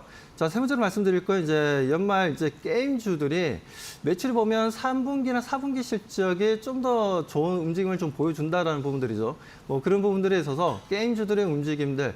자, 내일 같은 경우는 펄어비스가 검은 사막 중국의 베타 테스트를 하게 됩니다. 시작하게 되는데 이 부분 또한 우리가 좀 관심 가질 필요가 있다라고 좀 판단하고 있고 그리고 크래프톤이라든가 NC소프트라든가 넥슨 게임즈 차트랑 기술적인 움직임으로 봤을 때는 지금 이제 추가적인 하락 쪽보다는 상승 쪽에 좀 더 포커스를 두고 좀 대응해볼 만한 기술적인 움직임이 나와주고 있으니까요. 이 부분들 또한 우리가 참고해서 대응해보자는 말씀드립니다. 네, 알겠습니다. 박수범 대표는 뭐 실적을 좀 지속적으로 체크해 봐야 된다라고 말씀해 주셨는데 오늘 삼성바이오로직스, LG그룹주들 좀 확인해 보시면 좋을 것 같고요. 이와 함께 카카오의 AI 채팅창이 또 다시 나온다는 점, 메신저에 대한 부분 말씀해 주셨고 마지막으로 게임주들에 대한 이벤트 언급해 주셨습니다. 이렇게 박소만 대표님의 탑3 들어봤고요. 다음은 신 의원님께서는 어떤 탑3 꼽으셨을까요? 네, 동서가 깜짝 상한가를 갔습니다. 얼마 전에 열린 상암의 아이콘 매치에 결정적인 역할을 한 슈퍼러브라는 채널에 박지성 선수랑 그 독일에 가서 커피차를 배달을 했는데 거기서 이제 동서의 그 커피 믹스를 타주는 장면이 나왔습니다. 근데 외국인들의 반응이 상당히 좋았어요. 근데 아쉬운 거는 동서는 지금 맥신 커피를 정식 수출하지 못한다는 것이죠. 왜냐하면 몬델리즈 인터내셔널이 지금 그 오레오를 갖고 있는 업체죠. 그 업체가 동서의 자회사 동서식품의 지분을 갖고 있어서 그 회사가 또 글로벌 2위 커피 기업인 JD 피츠 기업의 지분을 갖고 있습니다. 뭐 정확한 계약 내용은 모르겠으나 이것 때문에 맥신 커피가 혼자 수출 못한다. 뭐 이런 얘기가 있었거든요. 근데 몬델리즈가 2위 커피 기업 JD 피츠 자녀 지분 17.6%를 추가 매입을 했다. 그러니까 JAB 홀딩스 컴퍼니라는 회사가 몬델리즈가 보유한 그 주식 추가를 매입을 해서 가져갔습니다. 그래서 이제 몬델리즈가 이제 갖고 있는 커피 주식은 동서식품밖에 없는 것이죠. 그러니까 이제 JD 피츠의 눈치를 더 이상 보지 않아도 되는 이 상황. 그래서 동서식품의 맥심이 드디어 우리나라의 삼박자 커피 아닙니까? 이게 드디어 수출을 할 수도 있지 않을까 하는 기대감에 동서가 그렇게 재미없던 그리고 폐쇄적인 IR을 절대 하지 않습니다. 그렇기 때문에 증권사 보고서도 거의 나올 수가 없죠. 애널리스트들이 쓸 거리가 없으니까요. 그런 주식이 상한가를 가는 기염을 토했습니다. 물론 이거는 다 가정하에 일어난 일이기 때문에 동서 맥심 커피가 과연 정말 수출이 될 수 있을런지는 가봐야 알겠으나 지금 여건은 형성이 되었다. 이렇게 보시면 될 것 같고요. 두 번째는 방산주, 북한, 우크라이나 파병의 낙수 효과입니다. 계속 방산주 1, 2, 3, 4위 얘기 드렸죠. 4등이 뭐였죠? 풍산. 왜냐? 지금 완전히 세계 1차 대전으로 돌아갔습니다. 여러분들이 세계 3차 대전 하니까 뭐 3차니까 굉장히 발전됐을 것 같잖아요. 그리고 무려 지금 몇 년입니까? 50년, 60년 지났으니까 발전돼서 최첨단 무기의 전장이 될 것만 같죠. 지금 완전 재래식 전장이죠. 북한 병사 쏟아붓고 있고 포탄 쏟아붓고 있고 그럴 수밖에 없습니다. 지켜야 될 게 너무 많거든요. 핵도 못 쏘죠. 원자력 발전소 공격하면 안 돼. 민간 시설 건드리면 안 돼. 유엔에서 맨날 입김 넣어. 공격을 못 해요. 옛날에 재래식 전쟁밖에 못 하는 겁니다. 그러니까 지금 총알이 모자르죠. 결국 풍산, 한일단조 이런 후발주들이 움직이기 시작하죠. 그러니까 북한한테 포탄 빌렸고 우리나라는 우크라이나가 빌려달라고 하고 서로 포탄 빌려달라고 하고 있는 거예요. 누구한테요? 유일한 분단 국가인 우리나라랑 북한한테요. 우리나라랑 북한밖에 그게 없거든요. 그러니까 지금 한일단조 그리고 풍산 이런 게 오르는 것이 우리가 분단 국가의 아픔이 반사적으로 오히려 주는 이점이 되고 있다. 이렇게 보시면 될 것 같고요. 그러니까 지금 방사능 4등주를 노리시면 될 것 같고요. 세 번째는 샤페론의 급등입니다. 미국 임상 이상 진행 중인 아토피 피부염 치료제 누겔을 비롯해서 이 파이프라인이 얼마 전에 끝난 이 바이오 그 학회에서 그 14곳의 제약회사의 파트너십을 논의를 했다고 합니다. 지금 샤페론은 이거 수출 못하면 지금 돈이 없어요. 예. 빨리 수출을 해야 될 그 타이밍이다. 이렇게 생각이 됩니다. 예. 동서, 한일단조, 샤페론 이렇게 탑3 말씀을 해주셨네요. 자, 지금 58분 벌써 30초나 됐습니다. 동시효과 사항 좀 짧게라도 좀 봐야 되겠죠. 자, 곰배 랭커 어떻습니까? 네, 수요일장 국내 증시 출발 예상 상황 함께 확인해 보겠습니다. 어제 3%에 가까운 낙폭을 보였던 코스닥은 오늘 반발 매수세가 유입되면서 강보합권은 좀 유지해 줄 것으로 보이고요. 유가증권 시장이 0.08%가량 하락하면서 2,568선에서 출발을 준비 중에 있습니다. 국내 증시 상승으로 이끌 만한 재료가 부재하다는 게 가장 큰 악재인 것 같습니다. 그렇다면 시가총액 상위 종목군들의 흐름 함께 확인해 보겠습니다. 오늘도 명확한 방향성은 부재한 가운데 1위부터 5위권을 보게 된다면요. 삼성전자는 오늘 하락 출발, SK하이닉스는 보합권 출발 준비 중에 있습니다. HBM3 12단에 대해서 지금 계획대로 내놓을 것이다라고 이야기를 했습니다만 시장에서 오늘 반응이 조금 부재한 상황이고요. 삼성바이오로직스 오늘 실적 발표 앞두고 1%에 가까운 강한 상승, 현대차도 상승 출발 준비 중에 있습니다. 다음은 코스닥 함께 확인해 보시죠.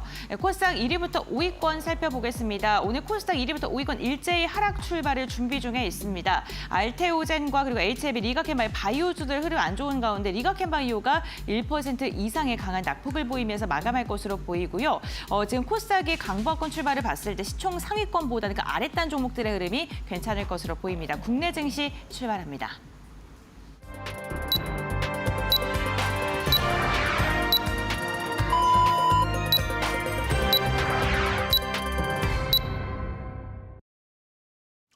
예, 10월 23일 수요일 우리 시장 지금 방금 시작을 했습니다. 현재 9시 살짝 넘어간 상황이 되고요. 지금 뭐 지수들이 좀씩 나오고 있습니다.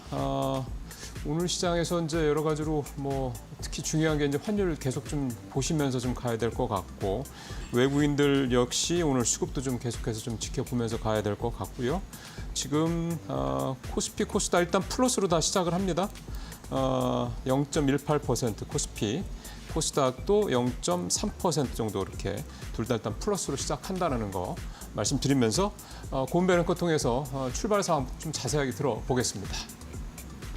네, 10월 23일 수요일장 국내 증시 출발 상황 확인해 보겠습니다. 간밤 미증시는 국채금리 급등으로 인해서 혼조세를 보이며 마감을 했습니다. 다행이라는 점은 시장의 시간이 지날수록 낙폭을 만회한 채 마감을 했다는 것인데요. 지금 미국 대선이 13일가량으로 다가온 가운데 불확실성은 여전한 모습 나오고 있습니다. 그런 가운데 오늘 국내 증시 동시호가 상황 속에서는 좀 부진한 움직임이 예상됐었는데 정규장이 시작하니까 오히려 흐름은 괜찮습니다. 유가증권 시장 0.23%가량 상승하면서 2,576포인트에서 출발을 알렸고요. 코스닥 같은 경우에도 0.42%가량 오르면서 740선을 다시금 돌파하는 데 성공했습니다. 어쨌든 어제 시장이 급격하게 눌렸던 만큼 반발 매수세가 강력하게 유입되고 있는 것으로 보이는데요. 그렇다면 이데일리 스핀을 통해서 오늘 시장 상황 조금 더 자세하게 확인해 보도록 하겠습니다. 먼저 유가증권 시장 시가총액 상위 종목군들 살펴보시죠. 삼성전자가 어제까지도 외국인의 이탈이 지속되면서 30거래일 연속 외국인의 수급이 빠져나갔습니다. 52주 신저가를 지속적으로 경신하는 움직임이 포착되고 있는데요. 오늘 같은 경우는 보합권에서 지금 상승 시도를 하고 있습니다만 오늘도 여전히 힘이 부족한 모습이 나타나고 있습니다. SK하이닉스는 1%에 가까운 오름세가 지금 확인이 되고 있는 상황입니다. TSMC의 중국 노이즈가 있습니다만 어쨌든 시장은 SK하이닉스에 대해서 여전히 좀 긍정적으로 평가하고 있고요. HBM3 이 12단에 대한 기대감이 주가를 지속적으로 끌어올리고 있습니다. LG에너지솔루션 같은 경우에도 0.52%가량 상승하고 있습니다. 해리스 부통령이 도널드 트럼프 전 대통령과의 그 여론조사 결과 대선 가능성이 다소 낮게 지금 포착이 됐었는데요. 로이터 통신이 다시금 또 분석을 한 결과 해리스가 3%포인트 차로 앞서고 있다라는 또 조사 결과가 나왔습니다. 어쨌든 트럼프 전 대통령의 당선 승리 가능성이 높아질 때 2차 전지가 상대적으로 약했었는데 오늘 같은 경우는 2차 전지 관련 기업들 다시금 수급이 유입되고 있는 모습이고요. 시가총액 상위권 기업들 가운데서는 오늘 실적을 발표하는 삼성바이오로직스의 흐름이 가장 좋습니다. 삼성바이오로직스가 1조 7천억 원가량의 대규모 수조 소식을 들려줬었죠. 이 규모가 어느 정도냐면요. 지난해 역대 최대의 수주 소식이 있었는데 지난해 수주의 절반가량에 해당할 만큼 굉장히 큰 규모고요. 최대 규모입니다. 그렇다 보니까 시장에는 당연히 기대감이 커질 수밖에 없고요. 지금 환율 강세가 펼쳐지고 있는 가운데 환율이 강세가 된다면 삼성바이오로직스 CDMO 대표적인 기업이기 때문에 역시나 긍정적인 매출 추이가 나타날 수밖에 없습니다. 오늘 관련 기대감 속에 2.7%가량의 오름세가 확인이 되고 있습니다.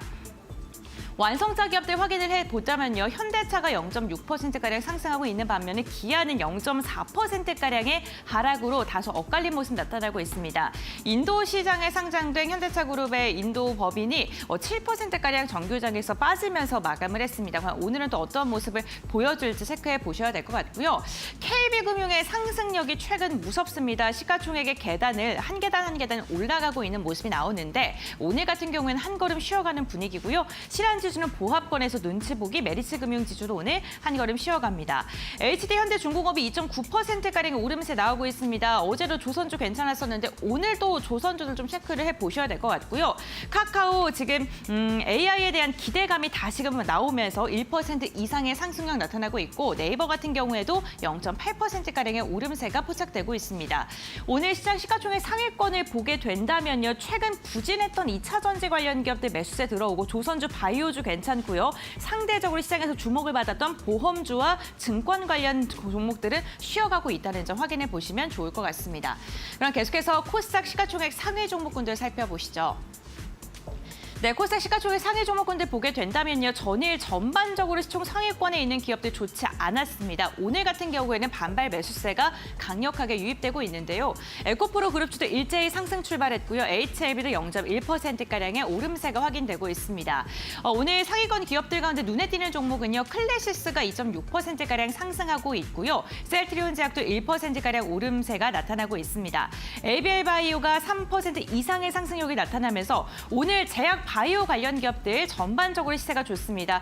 어쨌든 간 학회가 연달아 이어질 전망이고요. 지금 기술력에 대한 인증을 지속적으로 받고 있기 때문에 바이오주 순환매적인 측면에서 체크해 보셔야 될 것 같고요. 삼천당제약도 2%에 가까운 상승입니다.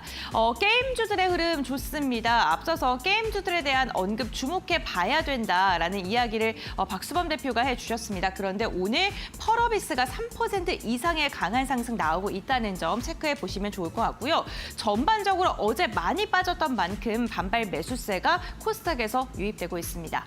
그렇다면 계속해서 업종별 상승률 함께 확인해 보겠습니다. 시장을 주도하고 있는 업종은 어떤 업종일까요? 오늘 조선업종의 흐름이 굉장히 좋습니다. 조선업종 2.4%가량의 강한 상승 나오고 있고요. 건설기계도 1.6%가량의 오름세가 포착이 되고 있습니다. 카카오와 네이버가 일제히 상승하면서 온라인 플랫폼, 최근에 온라인 플랫폼들이 상위권에 좀 많이 이 랭크가 되고 있는 것으로 보이고요. 2차 전지 반발 매수세가 유입되면서 1%가량의 오름세가 확인이 되고 있습니다. 제약 바이오도 오늘 일제히 상승하고 있고요. 전반적으로 시장 분위기는 동시호가 상황과는 사뭇 다릅니다. 분위기 괜찮은 것으로 보여지는데 그렇다면 전문가들 오늘 출발 상황 어떻게 바라보고 있을까요? 지금 알아보겠습니다. 예, 지금 고은별을 통해서 전체적으로 시총 상위, 그다음에 업종 상위, 거래량 상위 쭉 다 살펴보셨습니다. 일단 지금 출발 상황은 비교적 좀 나쁘지 않은 그런 상황이어서요. 두 분 아침 시장 출발 상황 어떻게 보고 계시는지 한 분 한 분 말씀 들어볼게요. 박성호 대표 일단 현재 상황 어떻게 보고 계십니까? 네, 지금 이제 조선주들 HD 현대미포를 비롯해서 현대마린솔루션도 마찬가지로 현대중공업도 마찬가지로 대형주 중에서는 좀 상당히 강하게 좀 상승 분위기를 연출해주고 있습니다. HD 한국조선해양 같은 경우에는 상승 탄력이 이들에 비해서는 조금 약간 둔화되어 있긴 하지만 상승하겠다는 의지를 계속해서 보여주고 있는 흐름들인데 이 부분들은 아무래도 최근에 수주 물량이 지금 이제 상반기를 비롯해서 하반기에도 계속 지속되고 있다는 부분들, 이런 부분들 좀 시장에서 관심이 좀 높아지는 것 같고요. 그리고 최근에 SMR에 대한 관심도 좀 높아지고 있는데, 동사들 같은 경우에도 지금 이제 SMR에 대한 개발을 하고 있고, 그에 대한 이제 HD 그룹에서의 어떻게 보면 중간 지주사 역할을 하고 있는 HD 한국조선해양 같은 경우에도 부유식 SMR을 지금 이제 개발을 하고 있습니다. 부유식 SMR이라는 건 바다 위에다가 소위 이제 떠다니는 SMR 설비를 갖추겠다라는 건데, 자, 이 부분에 대해서도 지금 이제 국내뿐만 아니라 해외에서도 상당히 좀 관심이 좀 높아지고 있고요. 최근에 미국 같은 경우에도 지금 이제 SMR에 대한 관심도 높다 보니까 뉴스케일 파워라든가 테라파워라든가 여러 가지 부분들에 있어서 계속 긍정적인 내용이 나와주고 있고, 테라파워 같은 경우는 HD 한국조선해양 쪽에서 약 3천만 달러를 투자했고, 그에 대한 기술 관련된 협력을 약속했던 부분들이 있다 보니까 이제는 좀 조선도 좋지만 HD 그룹들 자체가 SMR의 수혜주로서의 강력한 상승 흐름을 보여주지 않겠냐.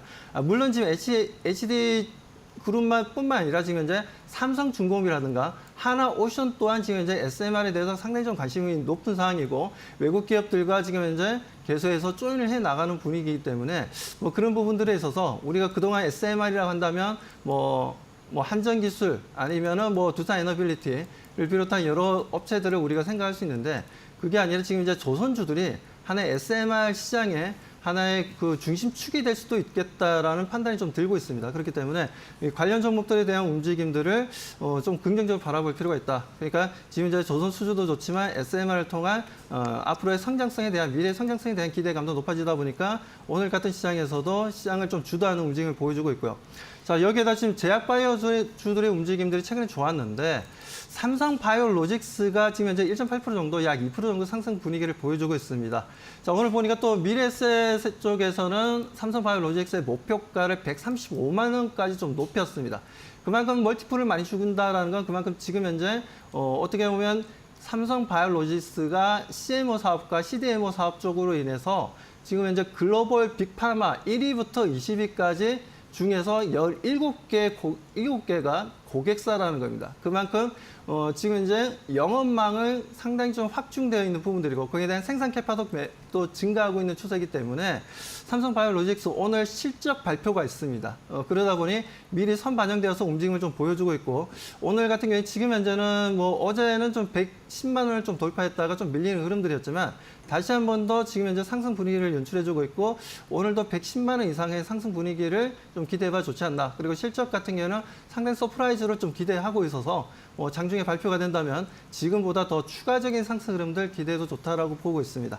아무튼 이렇게 지금 현재 움직임을 가져가고 있는데 그동안 어떻게 보면 트럼프가 미 대선에서 지금 시장에서는 상당히 좀 다시 해리스보다 지지율이 올라오면서 신재생 에너지 관련 종목들의 움직임이 상당히 좋지 못했습니다. 특히나 2차 전지 쪽이 좋지 못했던 부분들이었는데 지금 오늘 같은 경우에는 기술적 반발 매수라고 표현을 해야 될지 아니면은 앞으로 성장성에 대한 기대감을 가지고 상승한다라고 좀 봐야 될지 일단 좀 지켜봐야 되겠지만 일단 LG 에너지솔루션이 2.8% 약 3% 정도 상승 흐름을 보여주고 있다는 부분들에 있어서 좀 긍정적이다. 그래서 2차 전지 쪽이 최근에 주가 조정이 좀 과했는데 다시 한번 더 반발 매수세가 좀 형성되고 있는 부분들 2차 전지도 한번 우리가 좀 장중의 흐름들을 지켜보면서 대응을 해보자라고 말씀드립니다. 네, 박수범 대표. 조선주가 이제 SMR과 관련돼서 수혜가 예상된다. 그런 접근을 오늘 해주셨고 오늘도 실적 발표있는 삼성바이오로직스 110만 원 돌파 기대 말씀해 주셨고 2차 전지 좀 그동안에 조금 주춤했는데 좀 반등 여지 좀 보인다 이런 말씀까지 좀 말씀드렸습니다. 자 이번에는 신 의원님 어떻게 아침 시장 보고 계신지 궁금하네요. 네, 그동안 지속적이고 반복적인 일관된 시황과 투자 전략 그걸 바꿀 만한 여지가 1도 보이지 않습니다. 지금 반도체랑 2차 전지로 대변되는 우리 코스피와 코스닥의 시가총액 상위의 흐름 결국에 다 진흙탕에 빠졌기 때문에 누구 손이 위에 올라와 있는 중요하지 않다고 말씀드렸고 그래서 계속 방금 바조만 가니 방금 바조가 시가총액 초상위는 아니잖아요. 그러니까 지수는 제한된 가운데 계속해서 방금 바조의 진격만이 있을 뿐이죠. 오늘도 계속 이어지고 있죠. 근데 이제 조금 그 방향성을 달리 할 것은 이런 부분이죠. 방위 산업, 그리고 금융, 바이오, 조선 그중에 전체적으로 큰 틀에서 후발로 그리고 그 하나의 섹터에서 후발로 이렇게 옮겨가야 된다는 거죠. 예를 들어 지금 한화 에어로스페이스가 주도하고 있는 방산을 먼저 봐야겠죠. 방금 바조니까요. 방산에서 한화 에어로스페이스, LIG 넥스원, 그다음에 현대로템, 풍산 이렇게 1위부터 4위를 가려드렸습니다. 지금 북한이 참전하면서 이 전쟁은 굉장히 장기전으로 갈 수밖에 없는 초입에 들어섰습니다. 북한이 그걸 땡긴 거예요. 여기서 이제 멈출 수는 없습니다. 다시 시즌2가 시작되는 거죠. 대신에 한화 에어로스페이스는 이미 과열권 90.37, 90.97까지 갔네요. 역사상 최고입니다. 2005년과 6년에 기록했던 RSI 과열권 지표 그 이상을 갔습니다. 지금 한화 에어로스페이스가 상장되고 나서 가장 과열권에 지금 있는 주가입니다. 여기서 더 이상 움직이는 운신의 폭이 지금까지 올라온 폭보다 크기에는 상당히 어려운 부분이에요. 이 온도로 따지면 100도 온도 중에서 무려 온도가 90도라는 겁니다. 팔팔 끓고 있는 것이죠. 거기다가 새롭게 손을 담그는 것은 정말 위험한 짓이죠. 그러니까 이 한화 에어로스페이스, LIG 넥스원, 현대로템에서 이득이 상당히 많이 나신 분은 절반 정도의 이익을 실어나여 풍산을 사는 이런 전략이 괜찮고요. 그다음에 전체 틀에서도 옮겨가는 것을 권해드렸죠. 방위산업 전체로 봤을 때 하나로 봤을 때는 방위산업 안에 섹터로 봤을 때는 한화에어스페이스에서 1, 2, 3번에서 4번을 옮겨가는 전략인데 전체에서도 1, 2, 3, 4번이 있죠. 방금 바조에서 가장 약한 조선, 그러니까 방위산업과 금융과 바이오 섹터에서 수익이 많이 나신 분은 그 전체적인 틀에서도 절반의 이익 실현을 하여 조선주로 가는 이런 전략이 유효합니다. 금융주로 가볼까요? 방금이니까요. 금융주. 지금 메리츠 금융지주, JB금융지주가 1, 2등을 다투고 있는 가운데 KB금융, 하나금융지주가 따라오고 있는 추세입니다. 결국에는 여기도 마찬가지예요. 메리츠 금융지주가 지금 한화에어스페이스에 못지않은 지금 과열권에 접어들었거든요. 그러니까 지금 JB금융지주라던가 메리츠 금융지주 같은 경우에는 운신의 폭이 지금까지 올라온 폭 그리고 세기만큼 다시 나오기가 상당히 부담스러운 수준이란 겁니다. 결국에 거기서 이제 KB금융이나 하나금융 뭐 이것도 상당히 많이 올랐지만 그 뒤로 가는 전략 아니면은 아까 말했듯이 큰 틀에서 금융주를 이익 실현하여 조선주로 가는 전략 이런 것들이 괜찮을 것 같고요. 바이오는 이제 가장 강하기 때문에 가장 다양하죠. 가장 많이 말씀드렸고 가장 시간을 많이 할애했습니다. 가장 그 파편이 넓게 갔으니까요. 역시 지금 가장 기본은 뭐죠? 결국 플랫폼 기술 수출 4대 전황이죠. 알테오젠, 리가켄바이오, ABL, 펩트론까지. 지금 가장 이제 그 신고가를 늦게 간 ABL 바이오가 뒤에 터지고 있는 거죠. 고점을 이제 뚫기 시작했으니까요. 여기서도 마찬가지죠. 알테오젠, 리가켄바이오에서 수익이 워낙에 많이 나신 분은 절반 이상을 실현하여 ABL 바이오를 공략하는 전략. 이건 맨날 말씀드렸고요. 그다음에 거기서 아예 또 나가는 거죠. 바이오는 파편이 상당히 파장이 넓기 때문에 그 안에서 또 옮겨갈 수가 있습니다. 그 안에서 아까 알테오젠에서 같은 라인에서 이 에이벨 바이오로 가는 전략도 있는데 아예 그 4대 천왕 플랫폼 기술 수출을 벗겨나서 CDMO로 가는 전략이 있었죠. 삼성 바이오로직스를 필두로 해서 지금 가고 있는 바이넥스라던가 프레스티지 바이오로직스라던가 에스티팜 이쪽으로 가는 전략들 이런 것도 괜찮고 아니면은 이제 거기서 또 다른 쪽으로 가는 거죠. 아까 말한 샤페론 같이 지금 기술 수출을 앞두고 있는 것들이죠. 한올 바이오파마라던가 샤페론이라던가 굉장히 다양합니다. 지금 이런 업체들 중에서 기술 수출이 유망한 임상 2상이나 2A상이나 정도까지 한 다음에 박람회에서 강력하게 어필해서 여기서 넘어갈 가능성이 있는 업체들 이런 거 노려보는 것도 괜찮고요. 그게 다 유한양행의 낙수 효과인 거죠. 제2의 랭라자를 찾는 작업들이에요. 그런 것들은. 그리고 마지막으로 조선이죠. HD 현대중공업, HD 현대미포, 삼성중공업 그리고 그 밑으로 뭐 각 기자재 업체들 있죠. 이런 것들이 움직일 가능성이 있으니 앞에서 밸류체인상에서 수익이 굉장히 많이 나신 분들은 이렇게 옮겨가는 전략. 그리고 마지막으로 어제 알려드렸죠. 이 다이나믹함이 다 싫으신 분은 천천히 가는 것으로 가도 된다. 그 4대 천왕 SK텔레콤, 코웨이, 경동나비엔 KTNG. 그렇죠? 이런 거를 택하실 분들은 그런 거를 택하셔도 되고 여기서 또 응용하셔도 돼요. 이 방금 바조를 아예 벗어나서 여기서 수익이 워낙 많이 났기 때문에 절반 이상을 실현하여 아까 전에 SK텔레콤이나 KTNG나 지금 뭐 경동나비나 코웨이처럼 템포가 굉장히 느린 쪽으로 가서 이제 토끼를 열심히 탔으니 거북이 쪽에서 여유를 부리는 전략. 시장이 어떻게 돌아갈지 모르니까요. 그런 전략 여유까지 부릴 수 있으신 분들은 그렇게 부리시면 된다. 이렇게 정리가 되겠습니다. 네, 방금 바조. 방금 바주어가 아니라 방금 바조죠. 방산, 금융, 바이오, 조선. 신일섭 위원 줄기차게 일관되게 말씀하시는 그 부분. 그다음에 이제 이거와 이제 호흡이 좀 다르죠. 사뭇 다른 SKT, 코웨이, 경동나비엔 KTNG. 이렇게 전체적으로 이 틀에서 계속해서 시장이 좀 이 틀들이 좀 주도를 하고 있기 때문에 수익률도 굉장히 좀 우수하고 이런 부분들 계속해서 좀 관심을 갖고 지켜보실 필요가 있다. 이 틀에서 계속해서 좀 업그레이드하는 그런 식으로 계속 좀 따라가 주시면 되겠다라는 말씀해 주셨습니다. 신일섭까지 말씀드렸고요. 이제 한 18분 벌써 됐네요. 오늘 조금 더 좀 시간이 갔네요. 현재 섹터별로 좀 상황이 어떤지, 어떤 섹터들이 좀 떠오르고 있는지 보겠습니다. 고은별 앵커 전해주십시오. 네, 국내 증시 개장한 지 18분여가 흐른 상황입니다. 투자자들의 검색 빈도가 높은 섹터부터 알아볼 텐데요. 싱크풀을 통해 확인해 보시죠. 네, 오늘 투자자들은 가장 많이 검색을 하고 있는 섹터는 비만 관련된 이슈인 것 같습니다. 식품의약처와 관세청이 GLP-1, 그러니까 위고비 등에 사용되는 그 계열 약물에 대해서 해외 직구를 차단한다라는 소식이 전해졌습니다. 그렇게 된다면 공식적으로 유통하고 있는 회사들과 판매하고 있는 회사들이 반사이익을 얻을 수밖에 수밖에 없겠죠. 이로 인해서 오늘 비만 치료제 관련 기업들 다시금 강한 상승이 나오고 있고요. 방산 관련된 검색 오늘도 여전히 뜨겁습니다. 윤석열 정부가 우크라이나에 공격용 무기 지원을 처음으로 검토하고 있다는 소식이 전해지면서 지금 지정학적 리스크가 지속적으로 나오고 있고요. 방산 관련 기업들 다만 섹터상으로 보게 된다면 파란색 동그라미입니다. 오늘은 차익 매도 물량이 다소 출회되고 있습니다.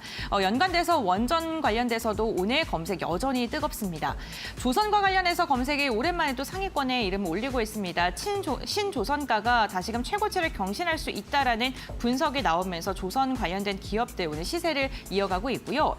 지금 음식료 관련 기업들도 오랜만에 이름을 올리고 있는데요. 역시나 실적 시즌입니다. 음식료 관련 기업들 3분기 역시나 실적이 긍정적일 것으로 전망이 되면서 다시금 실적에 대한 기대감 그리고 경기 방어주 성향이 있는 음식료 관련주에 대한 검색 빈도도 높아지고 있는 상황입니다. 이렇게 싱크풀을 통해서 투자자들의 검색 빈도가 높은 섹터 확인해 봤고요. 이데일리 스핀을 통해서 시장을 주도하고 있는 종목들 살펴보도록 하겠습니다.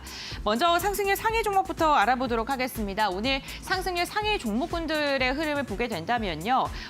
지금 BL팜텍이 상한가에 안착을 했습니다. 10분의 1 무상감자 소식에 하한가를 터치하기도 했던 기업인데요. 오늘은 변동성이 확대가 되면서 결국에는 가격 제한폭까지 상승을 했고요. 진양제약 같은 경우에 22%가량의 오름세가 나오고 있습니다. 엠폭스 변종이 독일에서 처음으로 발견됐다고 합니다. 아프리카 외에서는 두 번째 지역에서 엠폭스가 나온 건데요. 이로 인해서 오늘 엠폭스 관련 기업들 그 가운데에서 진양제약이 대장주 역할을 하고 있습니다.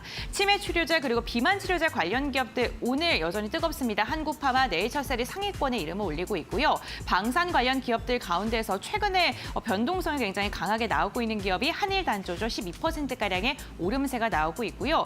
코콤 같은 경우에는 12%가량의 상승력이 나타나면서 역시나 방산 관련 기업들의 매기세 지금 무인 관련된 기업들까지 확산되고 있다는 점 체크해 보시면 좋을 것 같습니다. 태성 같은 경우는 9%가량의 오름세가 확인되고 있는데 유상증자 이슈가 있고요. SG 우크라이나 재건 관련 기업 여전히 뜨겁다는 모습 체크해 볼 수 있습니다. 이와 함께 오늘 펜트론과 같은 일부 제약바이오 관련 기업들 여전히 좀 강세를 보이고 있다는 점도 확인해 보시면 좋겠습니다. 이노시스 3자 배정 유상증자 이슈로 오늘 강한 탄력이 나오고 있습니다. 그럼 계속해서 거래량이 강하게 실리고 있는 기업들도 함께 확인해 보시죠. 네, 거래량 상위 종목들 살펴보겠습니다. 역시나 지금 전쟁과 관련되어 있는 이슈로 엮여있는 종목들이 오늘 시세를 내고 있고요. 매기세도 강하게 쏠리고 있습니다. 한일 단조가 12%가량의 오름세 그리고 재건 관련 기업인 SG가 9%가량의 상승력이 나타나고 있고요. YG 플러스 오늘도 시세 이어갑니다. 다만 상승의 이 파동이 점점 더 줄어들고 있다는 점은 확인을 해보셔야 될 것 같습니다. 대명소는 시즌 지금 TA항공과 경영권 이슈가 있는 기업이죠. 오늘 두 자릿대 강세가 확인이 되고 있고요. 어제도 강한 모습이 포착이 됐었습니다. 다만 방산 관련 기업들 접근하실 때 좀 변동성은 유의하셔야 될 것 같습니다. 한일단조가 두 자릿대 강세를 보이고 있는 반면에 스페코 같은 경우에는 4% 가까이 빠지고 있고요. 파이버프로 어제 괜찮았던 흐름이었는데 오늘 6%가량의 낙폭이 확인되고 있다는 점 체크하시면서 방산 기업들 접근하시는 분들께서는 이 부분 염두하시면서 접근을 해주셔야 될 것 같습니다. 이렇게 시장을 주도하고 있는 종목군들까지 살펴봤고요. 그렇다면 오늘 개장 직후의 특징주들 지금부터 알아보시죠. 네, 박수무 대표부터 좀 볼까요?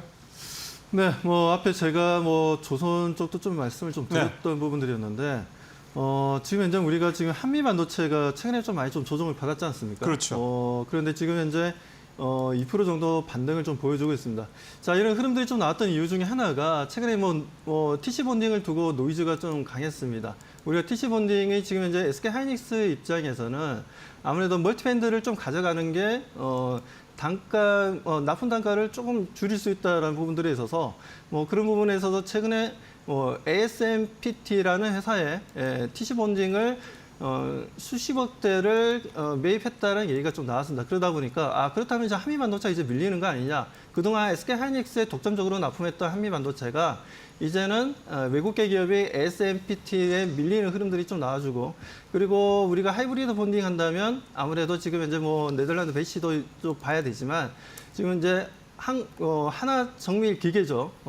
어떻게 보면 하나 인더스트리얼 솔루션 뭐 자회사로 할 수 있는데, 자 여기서도 지금 이제 최근에 컬 테스트를 통과 못했다라는 좀 루머가 좀 돌았고, 이 부분에 대해서 상당히 좀 상당히 좀 빠르게 지금 하나정밀기계 쪽에서 얘기를 했죠. 지금 콜 테스트 지금 이제 잘 진행되고 있다. 뭐 걱정할 필요 없다. 라는 얘기를 좀 나왔던 부분들이었는데, 아무래도 지금 그동안 한미 반도체가 독점해왔던 TC 본딩 장비가 아무래도 지금 시장에서는 독점 구도가 좀 깨어지는 분위기가 만들어지다 보니까 최근에 주가가 상당히 좀 많이 조정받았습니다. 19만 원까지 갔던 종목이 지금 이제 10만 원대까지 좀 내려와 있는 흐름들인데, 뭐 거기에 따른 이건 좀 과한 거 아닌가라는 생각에서 좀 반등을 좀 보여주고 있는 흐름들이기도 하고요. 그리고 한미 반도체가 이번에 3분기가 사상 최대 실적인데도 불구하고 주가는 계속 내려갔다는 부분들, 뭐 이런 부분들이 계속해서 나와주고 있고, 그리고 경쟁 관련된 업체들의 노이즈가 계속해서 발생하고 있는데, 근데 SK 하이닉스가 어디를 좀 더 장비를 좀 쓸 것이냐가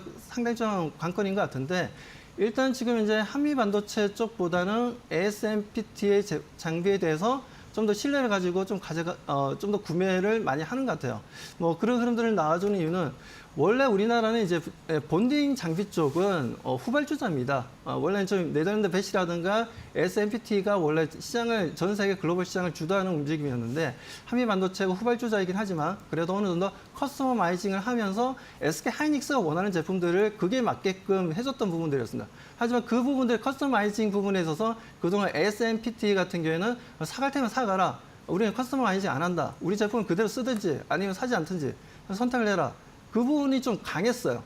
강했던 부분이었는데, 최근에 S&P도 이대로 가다가는 조금 밀리겠다, 글로벌 시장에서. 뭐 그런 위기감을 좀 느껴서 그런지 몰라도, 뭐 너네들이 원하는 커스터마이징 해주겠다. 뭐 작게 만들다면 작게 만들어주고, 뭐 원하는 대로 만들어주겠다라는 강력한 SK 하이닉스로 메시지를 보냈더니, 그렇다면 우리도 지금 이제 미세화 공정으로 들어가고 있고, 지금 이제 계속해서 멀티레이어를 보드를 계속 쌓아 올리는 부분들에 있어서 한미 반도체 제품만 쓰기에는 조금 역부족인 부분들도 있다라는 관점에 있어서 S&P에 대한 관심도 좀 높아지다 보니까 한미 반도체 최근에 주가가 많이 조정받았습니다. 이런 부분들에 있어서 저는 한미 반도체, 물론 지금 현재는 매수해도 저는 좋다라고 판단합니다. 너무나 그런 부분들이 선 반영되어서 움직임을 좀 보여줬기 때문에 뭐 앞으로 주가 상승 흐름에 대한 기대도 가질 수도 있는 부분들이고요.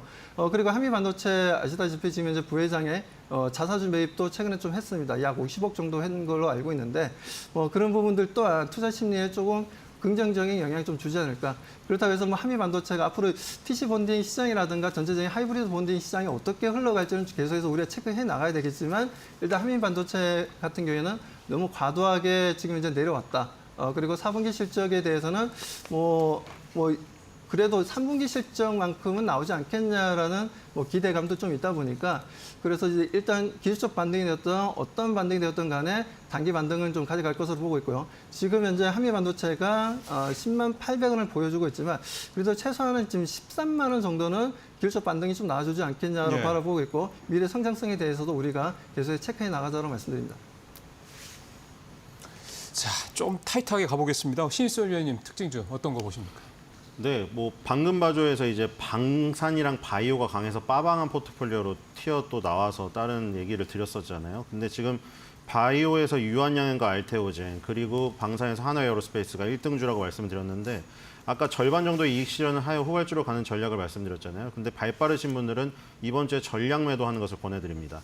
지금 하나에어로스페이스랑 유한양행은 역사적으로 지금 얘네들이 상장한 지가 전부 20년 정도 됐거든요. 20년 중에 가장 과열권입니다.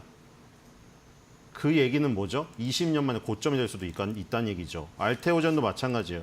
여기서 좀만 더 오르면은 역사상, 알테오젠은 상대적으로 역사가 짧습니다만 10년간의 역사상에서 가장 뜨거운 구간으로 갑니다. 2020년 이후에요. 그렇기 때문에 가장 뜨거울 때 헤어지는 것도 괜찮습니다. 가을 단풍을 보러 가셔도 좋고요. 아니면 아예 그동안 토끼를 타서 너무나 숨이 차잖아요. 그러니까 KTNG나 SK텔레콤이나 코웨이나 경동나비엔 이런 스타일로 옮기는 것도 권해드립니다. 그러니까 지금 워낙에 뜨거워서 막 그 손이 딜 것 같은 데서 이제 나와서 쉬던가 아니면은 템포가 느린 종목으로 가라. 예. 그러니까 이번 주에 결정을 하시는 게 좋을 것 같습니다. 마음이 편하게 지내야 되잖아요. 그래서 예. 이번 주에 결정을 한번 해보시기 바랍니다. 네, 알겠습니다. 제약바이오주들의 이별을 처음으로 좀 말씀을 해주신 듯합니다. 그렇다면 오늘장 또 어떻게 바라보고 계신지 두 분과 함께 이야기 나눠볼 텐데요. 오늘장 키포인트 박 대표님 먼저 말씀해 주시죠. 네, 오늘 키포인트 일단 경기 방어주 위주의 주가 반등이 좀 일어날 것으로 좀 보고 있는데 뭐 생각보다 경기 민감주들의 움직임들도 상당히 좋습니다. 주춤하는 정책도 나와주고 있으니까요. 아무튼 그래도 그 와중에 지금 경기 방어주에 대한 관심도를 좀 높여보자라고 말씀드립니다. 네, 알겠습니다. 두 분 동일하게 경기 방어주에 대해서 긍정적으로 이야기해 주시고 계시고 그다음에 신 의원님께서는 오늘장 키포인트 어떻게 선정하셨을까요? 네, 오늘 준비한 타이틀이 이거였습니다. 과열권 바이오 종목 전략 매도 앤드 방산 후발주 공략입니다. 지금 사실 한일 단조가 이미 거의 상한가에 가버렸네요. 지금 풍산하고 한일 단조가 포탄을 만들죠. 155mm. 지금 우리나라랑 북한이 참여한 이상 옛날 세계 1차 대전 6.25 이런 전쟁 양상이 진행됩니다. 병력 투입하고 계속해서 포탄 쏟아붓고 재래식 전쟁이 일어난다는 거예요. 그러니까 이제 후발, 포탄으로 오죠. 최첨단 무기를 만들었던 것은 다 올랐습니다. 이제는 포탄의 시대. 그쪽으로 가시면 될 것 같습니다. 네, 알겠습니다. 오늘 두 분과 함께 오늘장 키포인트까지 알아봤고요. 오늘 말씀은 여기까지 듣겠습니다. 고맙습니다. 수고하셨습니다.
네, 9시 반 딱 됐습니다. 코스피 0.18% 플러스이고 코스닥은 0.5% 가까이 좀 마이너스로 들어선 모습이 나타나고 있고요. 개인 마이너스 56억, 외국인도 마이너스 58억, 기관만 150억 가까이, 거래소 같은 경우 그렇습니다. 이렇게 좀 매수를 하고 있는 그런 수급적인 측면에 좀 그런 모습이 나타나고 있습니다. 이제 마지막 순서 바로 넘어가서 들어보겠습니다. 황혜수 차장님 연결돼 있고요. 오늘 선발 종목 어떤 겁니까? 오늘은 투산 에너빌리티 말씀드리겠습니다. 네. 투산 에너빌리티 같은 경우에는 SMR 관련된 국내 대표적인 종목이다라고 말씀드릴 수가 있겠는데요. 실질적으로 동사 같은 경우는 엑스에너지의 지분 일부를 가지고 있고, 엑스에너지와 함께 그 SMR 공동 개발을 하고 있는 상황입니다. 엑스에너지 같은 경우에는 최근 아마존과 SMR을 계약한 업체이기도 한데요. 따라서 그 두산에너빌리티 같은 경우에는 내년 하반기에는 SMR 수주가 본격화될 것이다라는 점이 주가 상승의 모멘텀으로 작용할 수 있다라고 말씀드릴 수가 있겠습니다. 또한 동사는 전일 NDR을 통해서도 밝혔듯이 SMR의 수주가 시장의 예상보다 더 높게 수주를 채울 수 있을 거다라고 자신하면서 향후 이제 AI 반도체에서 데이터 센터, 이제는 SMR까지 산업 발전이 확산되고 있는 가운데 가장 큰 수혜를 볼 수 있는 종목이다라는 점을 말씀을 드리겠고요. 동사 같은 경우는 최근 그 분할 관련된 이슈가 있었지만 계속해서 두산에너빌리티 주주의 더욱더 친화적인 우호적인 정책으로 전환을 하면서 이런 그 분할 이슈가 해소가 된다면 다시 한번 SMR 이슈로 인한 주가 리레이팅도 충분히 나타날 수 있는 구간이다, 이렇게 말씀드리겠습니다. 예, 가격 어떻게 좀 보고 계세요? 최근에 어떤 그 글로벌 빅테크 업체들의 SMR 계약 수집과 함께 상승 추세가 이어지고 있는 상황인데요. 물론 이에 따른 뉴스 플로우에 따른 변동성은 나타날 수 있지만 현재 구간에서는 부담 없이 매수하실 수 있는 가격대다라고 말씀드리겠고, 목표가는 우선적으로 26,000원, 손절가는 16,000원으로 말씀드리겠습니다. 네, 사장님 말씀 잘 들었습니다. 감사합니다. 네, 두산 에너빌리티 황희수 차장 말씀하셨고 목표가 26,000원 말씀하셨습니다. 네, 이제 오늘 마켓나우 1부 마무리하겠습니다. 계속해서 이재 앵커가 진행하는 이코노미 톡 시간으로 이어지겠습니다.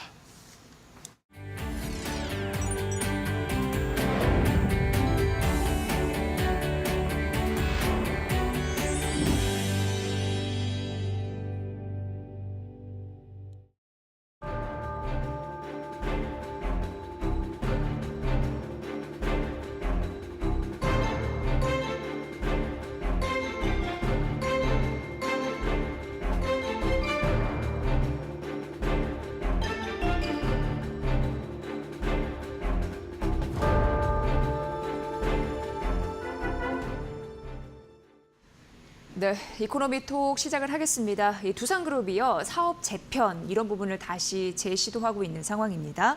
이 7월 사업 개편안을 그때 제시를 했었는데 주주들의 이익 침해가 있다라는 부분으로서 금감원이 이제 상당히 압박을 했고요. 그 이후에 8월에 합병안을 철회했는데 철회한 지 53일 만에 다시금 그 사업 재편안을 추진하기로 한 겁니다. 그래서 오늘은 두산그룹의 지배구조 관련 이슈에 대해서 다뤄드리도록 하겠습니다.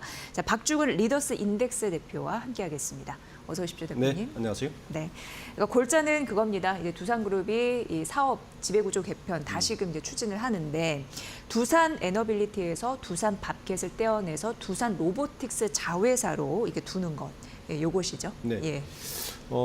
두 번째 시도죠. 예. 두산그룹이 왜 자꾸 이 시도를 하느냐에 대한 것부터 좀 읽어내야 네. 이게 어떻게 될 것인가를 좀 알 것 같은데 방금 그 주식 종목을 소개했듯이 두산 에너빌리티는 물 들어올 때 놓아줘야 된다는 입장입니다. 무슨 말이냐면 현재 SMR 사업이 본격화될 것 같은데 투자 재원이 없어요. 그래서 비영업용 자산을 좀 처분해서 한 투자 재원 1조 원 정도를 마련해야 되는데 그렇게 하려면 알짜 회사인 두산 바켓을 아이러니하게도 떼어내야 요 비영업용 자산이 매각이 됩니다. 밥켓이 워낙 캐시카우 역할을 톡톡히 했었죠. 하기도 하고 예. 부채 비율을 조정을 통해서 이 투자 재원을 마련할 수 있어서 요거를 이야기하는 거고 반대로 두산 로보틱스 입장에서는 이런 거죠. 주가는 높은데 투자 재원은 필요한데 바켓을 가져오면 투자 재원 그러니까 유상증자를 하지 않으면서 투자 재원을 할 수 있는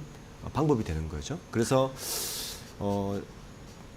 두산 에너빌리티 주주나 두산 바켓 주주는 조금 손해를 볼 수밖에 없는 상황이지만 주 두산과 오너 일가 입장에서는 이렇게 해야만이 뭔가 시너지도 나고 이익 볼 것 같다는 계산에서 사실은 이게 지금 두 번째 다시 무리수를 두면서도 진행되고 있는 거죠. 네.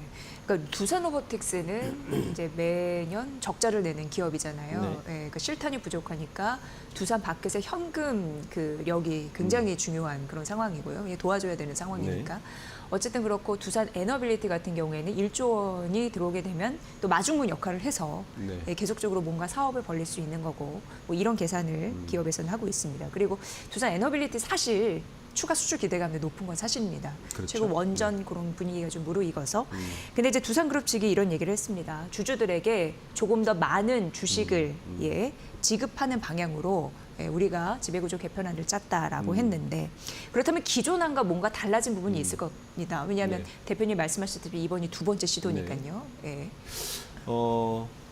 이 두 번째 시도의 가장 큰 차이점은 계산 방법의 차이다. 이렇게 볼 수 있는데 이게 조금 투자자분들이 보시기 좀 복잡해요. 왜냐하면 결국의 모습은 두산 바켓하고 두산 로보틱스가 합병할 것 같은데 합병 전에 한 단계를 더 거치는데 이 과정에서 뭔가 계산 방법에 변화가 있었다는 게 이번 개편안의 가장 큰 특징입니다. 차이가 뭐냐면 두산 에너빌리티의 자회사가 두산 바켓인데 이 자회사를 떨어뜨리기 위해서 두산 에너빌리티가 신설법인을 하나 만들어요. 이 신설법인은 말 그대로 비상장사인데 이 신설법인으로 1차적으로 두산 바켓을 옮깁니다. 신설법인 밑으로. 그래서 옮긴 이 법인을 두산 바켓 자회사로 두산 로보틱스 자회사로 이제 두는 것이 두 번째 단계인데 이 첫 번째 단계에서 그러면 옮기는 신설회사로 옮기는데 얼마만큼의 지분 가치를 우리가 인정해 줄 거냐가 이 첫 번째 이 관건이었는데 그게 이제 논란의 합병 비율 아니었습니까? 그렇죠. 예. 기존에는 두산 에너빌리티 주식 100주가 있으면 두산 이 비율을 1대 0.03이니까 두산 로보틱스 주식 한 3주밖에 못 받는 거였어요. 네. 예, 요거를 좀 조정을 통해서 0.043, 30% 상향하면서 4주로 받는 걸로 바꾼 거예요. 그럼 뭘 바꿨느냐? 기존에는 이제 이 신설법인이 비상장사니까 비상장사는 순자산 장부가액으로만 계산했어요. 이 순자산 장부가액을 뭘로 바꿨느냐면 시가 기준으로 바꿔버렸어요. 시가 기준으로. 예. 시가 기준으로 바꾼 것도 부족하니까 뭘 또 했냐면은 우리 보통 옮기면 경영권 프리미엄을 주지 않습니까? 예. 경영권 프리미엄 가치를 43.7%를 반영을 해줬어요. 그러니까 계산을 해보니까 한 30% 정도 지분 가치가 상승하면서 두산 에너빌리티 주주에게 조금에 유한 정도 주는 정도의 상향 조정을 한 것 같습니다. 네. 그러니까 이게 뭐 1대 0.03 이러면 좀 어려우니까 쉽게 얘기해서 그 두산 에너빌리티 주식 한 100주를 보유한 주주가 있다면 두산 로보틱스를 기존하는 한 3주 예, 받는 걸 변경해서 4주 정도 받게 하겠다. 네, 이렇게 좀, 맞습니다. 좀 변경을 네. 했다라는 거 아시면 될 것 같고요. 어쨌든 말씀해 주셨다시피 뭔가 그 시가로 평가하는 것 같고 거기다가 경영권 프리미엄을 붙이는 것 같은데 그러면 이제 그 기업 가치가 좀 높아 보이는 효과는 있을 것 같은데 어쨌든 그 경영권 프리미엄을 적용했다는 게 뭔지 조금 더 설명을 해주시면 네. 시청자분들이 이해가 쉬울 것 같습니다. 현재 자본시장법 어떻게 되냐면요. 예. 상장사 로보틱스하고 비상장사인 에너빌리티죠. 이게 신설법인이니까 네. 이 두 개를 합병할 경우에는 상장사는 최근 한 달간의 주가 평균치를 한 계산하면 달간. 예, 예. 평균치 계산하면 되고 이제 비상장사의 비상장 주가가 없으니까 이걸 어떻게 계산하는가의 문제인데 원래는 비상장사는 자산 가치하고 수익 가치를 1대 1.5로 합해가지고 가중 평균을 합해야 되는 거예요. 그래서 그 가치를 매기는데 이번에 바뀐 게 뭐냐면 에너빌리티 회사의 수익 가치, 자산 가치는 그거 놔두고 수익 가치를 계산할 때 그 경영권 프리미엄을 여기에 올렸다는 거예요. 그래서 경영권 프리미엄을 올려서 이 두 개 계산법에서 약간 상향을 시켰다는 거예요. 지금 보시면 본질 가치가 있고 밑에 보면 A 자산 가치, 수익 가치가 있는데 네. 저 수익 가치를 프리미엄을 올리니까 지금 개정판에서 약간 합병 비율이 상향된 거. 그러니까 계산 방법을 조금 바꿔서 상향했지만 여전히 주주들이 보기에는 무슨 큰 차이가 있을까? 이렇게 볼 수도 있습니다. 네. 그 에너빌리티 투자회사의 수익 가치 이게 좀 문제가 되는 것 같은데 어떻게 보면 두산밖에 지분을 갖고만 있는 페이퍼 컴퍼니? 그렇죠. 이런 느낌 아닙니까? 그런 느낌이죠. 예. 신설법인은 말 그대로 두산 예. 에너빌리티와 박해세를 자회사로 둔 페이퍼 컴퍼니죠. 네. 그렇게 좀 이해를 하시면 될 것 같고 어쨌든 지금 당초 에너빌리티 쪽에서 그 투자 회사가 수익 가치를 선택한 게 박해 지분 46%의 시가였는데 여기다가 이제 경영권 프리미엄을 더해서 예, 그렇게 이제 산출을 하겠다. 그러니까 박회세 몸값을 좀 더 높이게 되는 그런 결과치를 기업 쪽에서는 주장을 하고 있다. 이렇게 보시면 될 것 같습니다. 여기까지는 좀 이해가 되셨을 것 같고요. 자, 두산 로보틱스가 이제 21일이었죠. 정정 신고서를 제출을 한 겁니다. 네. 근데 지금 시장에서 논란이 되는 대목이 있습니다. 이게 뭐냐면 당초 원래 이제 7월 합병안 제시할 때 금감원이 막 압박을 했잖아요. 네, 그래서 그렇죠. 철회를 했고 다시 이제 재신청 쉽게 얘기해서 그렇게 한 건데 금감원이 제시한 사항과 지금 다르게 제시를 또 했다라는 거예요. 그게 문제죠. 예. 예. 그게 논란의 본질이 뭔지 좀 말씀을 좀 부탁드립니다. 예. 이제 이복현 금감원장이 정정을 계속 요구를 했죠. 예. 우리대로 따르지 않으면 나는 끝없이 정정 요구를 하겠다라고 해서 지금 사실은 백기를 든 건데 근데 이번에 재밌게도 2차 다시 재평가를 하면서도 금감원이 제시하는 주식가치 산정을 하지 않았어요. 그게 뭐냐 하면 방금 제가 자산가치하고 수익가치를 이야기했죠. 예. 수익가치를 계산할 때 금감에서 뭘 요구했냐면은 야, 수익가치 계산할 때 지금 박해시의 가치가 굉장히 크니까 단순히 그것만 하지 말고 미국의 경우를 보니까 이 수익가치에 경영권 프리미엄 외에도 예. 아, 그거 플러스 더 하라고 요구했던 거죠. 현금 흐름 할인법하고 그리고 배당 할인법을 다 계산해 달라는 거였어요. 그거는 뭔가요? 자, 현금 흐름 할인법이 뭐냐면 두산 박켓이 돈을 많이 벌잖아요. 매출 10조에 영업이익 1조잖아요. 캐시카우니까, 예. 캐시카우니까 미래에도 계속 현금이 들어오는 거를 가산하라는 거예요. 미래 가치까지 넣으라는 그렇죠. 거죠. 예. 두 번째는 배당 할인 모형인데 이건 뭐냐면 현금이 많으니까 배당 많이 할 거 아니냐. 배당을 받는 배당금도 현재 가치로 환산해서 더 추가해라. 그러니까 경영금 프리미엄 플러스 현금 할인법 플러스 그리고 배당 할인법까지 다 더해서 가치를 산정해라는 거예요. 네. 그런데 이번에 요번에 21일 날 의사회에 결정한 거는 뭐냐면 뒤에 건 다 빼버리고 경영금 프리미엄만 올려서 30%를 상향한 거예요. 만약에 금감원에서 제시한 대로 현금 할인법하고 그리고 배당 할인 모형을 다 합쳐버리면 제가 볼 때는 거의 뭐 1대1 정도까지 올라갈 수 있는 뭐 계산해봐야 되겠지만 네. 근데 이걸 가지고 이제 어제 그때 기자회견할 때 이렇게 물었더니 두산 측에서는 자기들의 회계 전문가들은 그게 되게 위험하다는 식으로 어쨌든 변명은 했는데 네. 뭐 결론적으로는 금융감독원에서 제시한 방법을 따르지 않았습니다. 예. 예. 그러니까 제가 이해한 게 맞나 좀 봐주세요. 네. 그러니까 박켓이 맨 처음에 1차적으로는 시가로 산정을 했는데 아니죠. 원래는 예, 예, 자산 가치만 산정. 자산 가치만 그 산정을 했는데 네. 금감원 이제 압박을 하니까 예, 시가에다가 경영권 프리미엄까지 얹었고 정확하게는 예.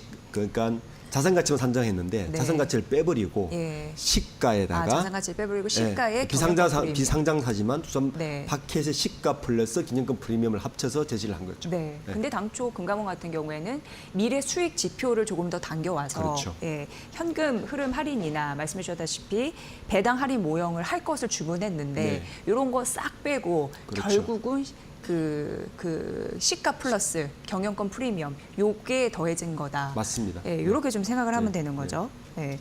왜 그렇게 결정을 했을까요? 나름의 이유가 있었을 것 같은데요. 두산그룹 측에는. 유리한 거죠. 예. 예, 그러니까 예. 이런 거죠. 두산 파켓을 어쨌든 떼가지고 두산 로보틱스 산하로 보내야 자기들의 목적을 달성할 수 있는데 그렇게 하려면 두산 파켓의 가치를 최소화시켜야 되는 거예요. 최소화시켜야만이 자기들이 주 두산 입장에서 봤을 때, 주 두산과 오늘가 입장에서 봤을 때 가장 유리한 국면을 만들 수 있는 겁니다. 네. 이게 무조건 합병 비율의 이제 변수가 거기에 있는 거죠. 만약에 금융감독원에서 제시한 대로 다 해서 다 반영해버리면 예. 두산 파켓의 가치가 너무 올라서 자기들이 뭐 사업 구조 개편이라는 재편이라는 큰 그림에는 맞지만 실질적으로 추구하고자 하는 이익에는 부합하지 않는 거죠. 네. 그래서 이렇게 하는 거죠. 네. 지금 뭐 시가가 이미 존재하고 있고 나중에 뭐 법적 소송 리스크가 걸릴 수 있으니 우리는 이대로 하겠다라는 의견은 확실히 좀 표명을 한 것으로 보입니다. 근데 어쨌든 두산그룹도 나름 주주 달래기에 나서면서 이걸 좀 얘기를 한 거거든요. 근데 어쨌든 시장 일각에서는 두산그룹에 대해서 좀 못마땅하게 판단을 하고 있어서 어떤 의구심이 지금 초래가 되고 있습니까? 예. 사실은 이번 그 사업 구조 재편과 분할 합병의 목적은 딱 두 가지예요. 심플하게 이야기하면 두산 에너빌리티 사업 자금을 마련해야 되고 그리고 두산그룹에서 돈을 가장 많이 고 현금 창출하는 게 가장 좋은 게 두산 파켓인데 주 두산과 오늘가 입장에서는 이 현금을 활용할 방법이 전혀 없어요. 예. 첫 번째로 M&A를 못해요. 현재 지주법상으로 보면 손자 회사로 돼 있는 기업은 M&A를 하려면 100% 지분을 확보해야 돼요. 어쨌든 이 회사를 자회사로 만들어줘야 M&A를 쉽게 할 수 있습니다. 네. 그러려면 자회사를 만들어야 되는데 에너빌리티와 합병하기에는 부담스러워. 그러니까 파켓을 자회사로 있는 로보틱스하고 합병해버리면 돼요. 그러면 두 가지 효과가 있죠. 첫 번째, 세 가지 효과죠. 에너빌리티의 투자 재원 확보. 그리고 자회사로 합병하면서 향후에 M&A를 쉽게 할 수 있는 재원 확보. 그렇죠. 더 중요한 게 있습니다. 원래 두산 로보틱스의 대주주는 주두산인데 지분이 60%나 돼요. 63%예요. 근데 두산 로보틱스는 향후에 상장을 했지만 투자를 하려면 유상증자를 해야 되겠죠. 유상증자를 하면 지분이 희석되겠죠.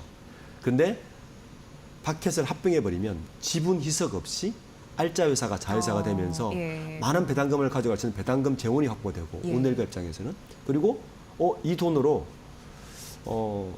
괜찮은 매물이 나오면 M&A를 할 수 있으니까 일거삼득이 되는 거죠.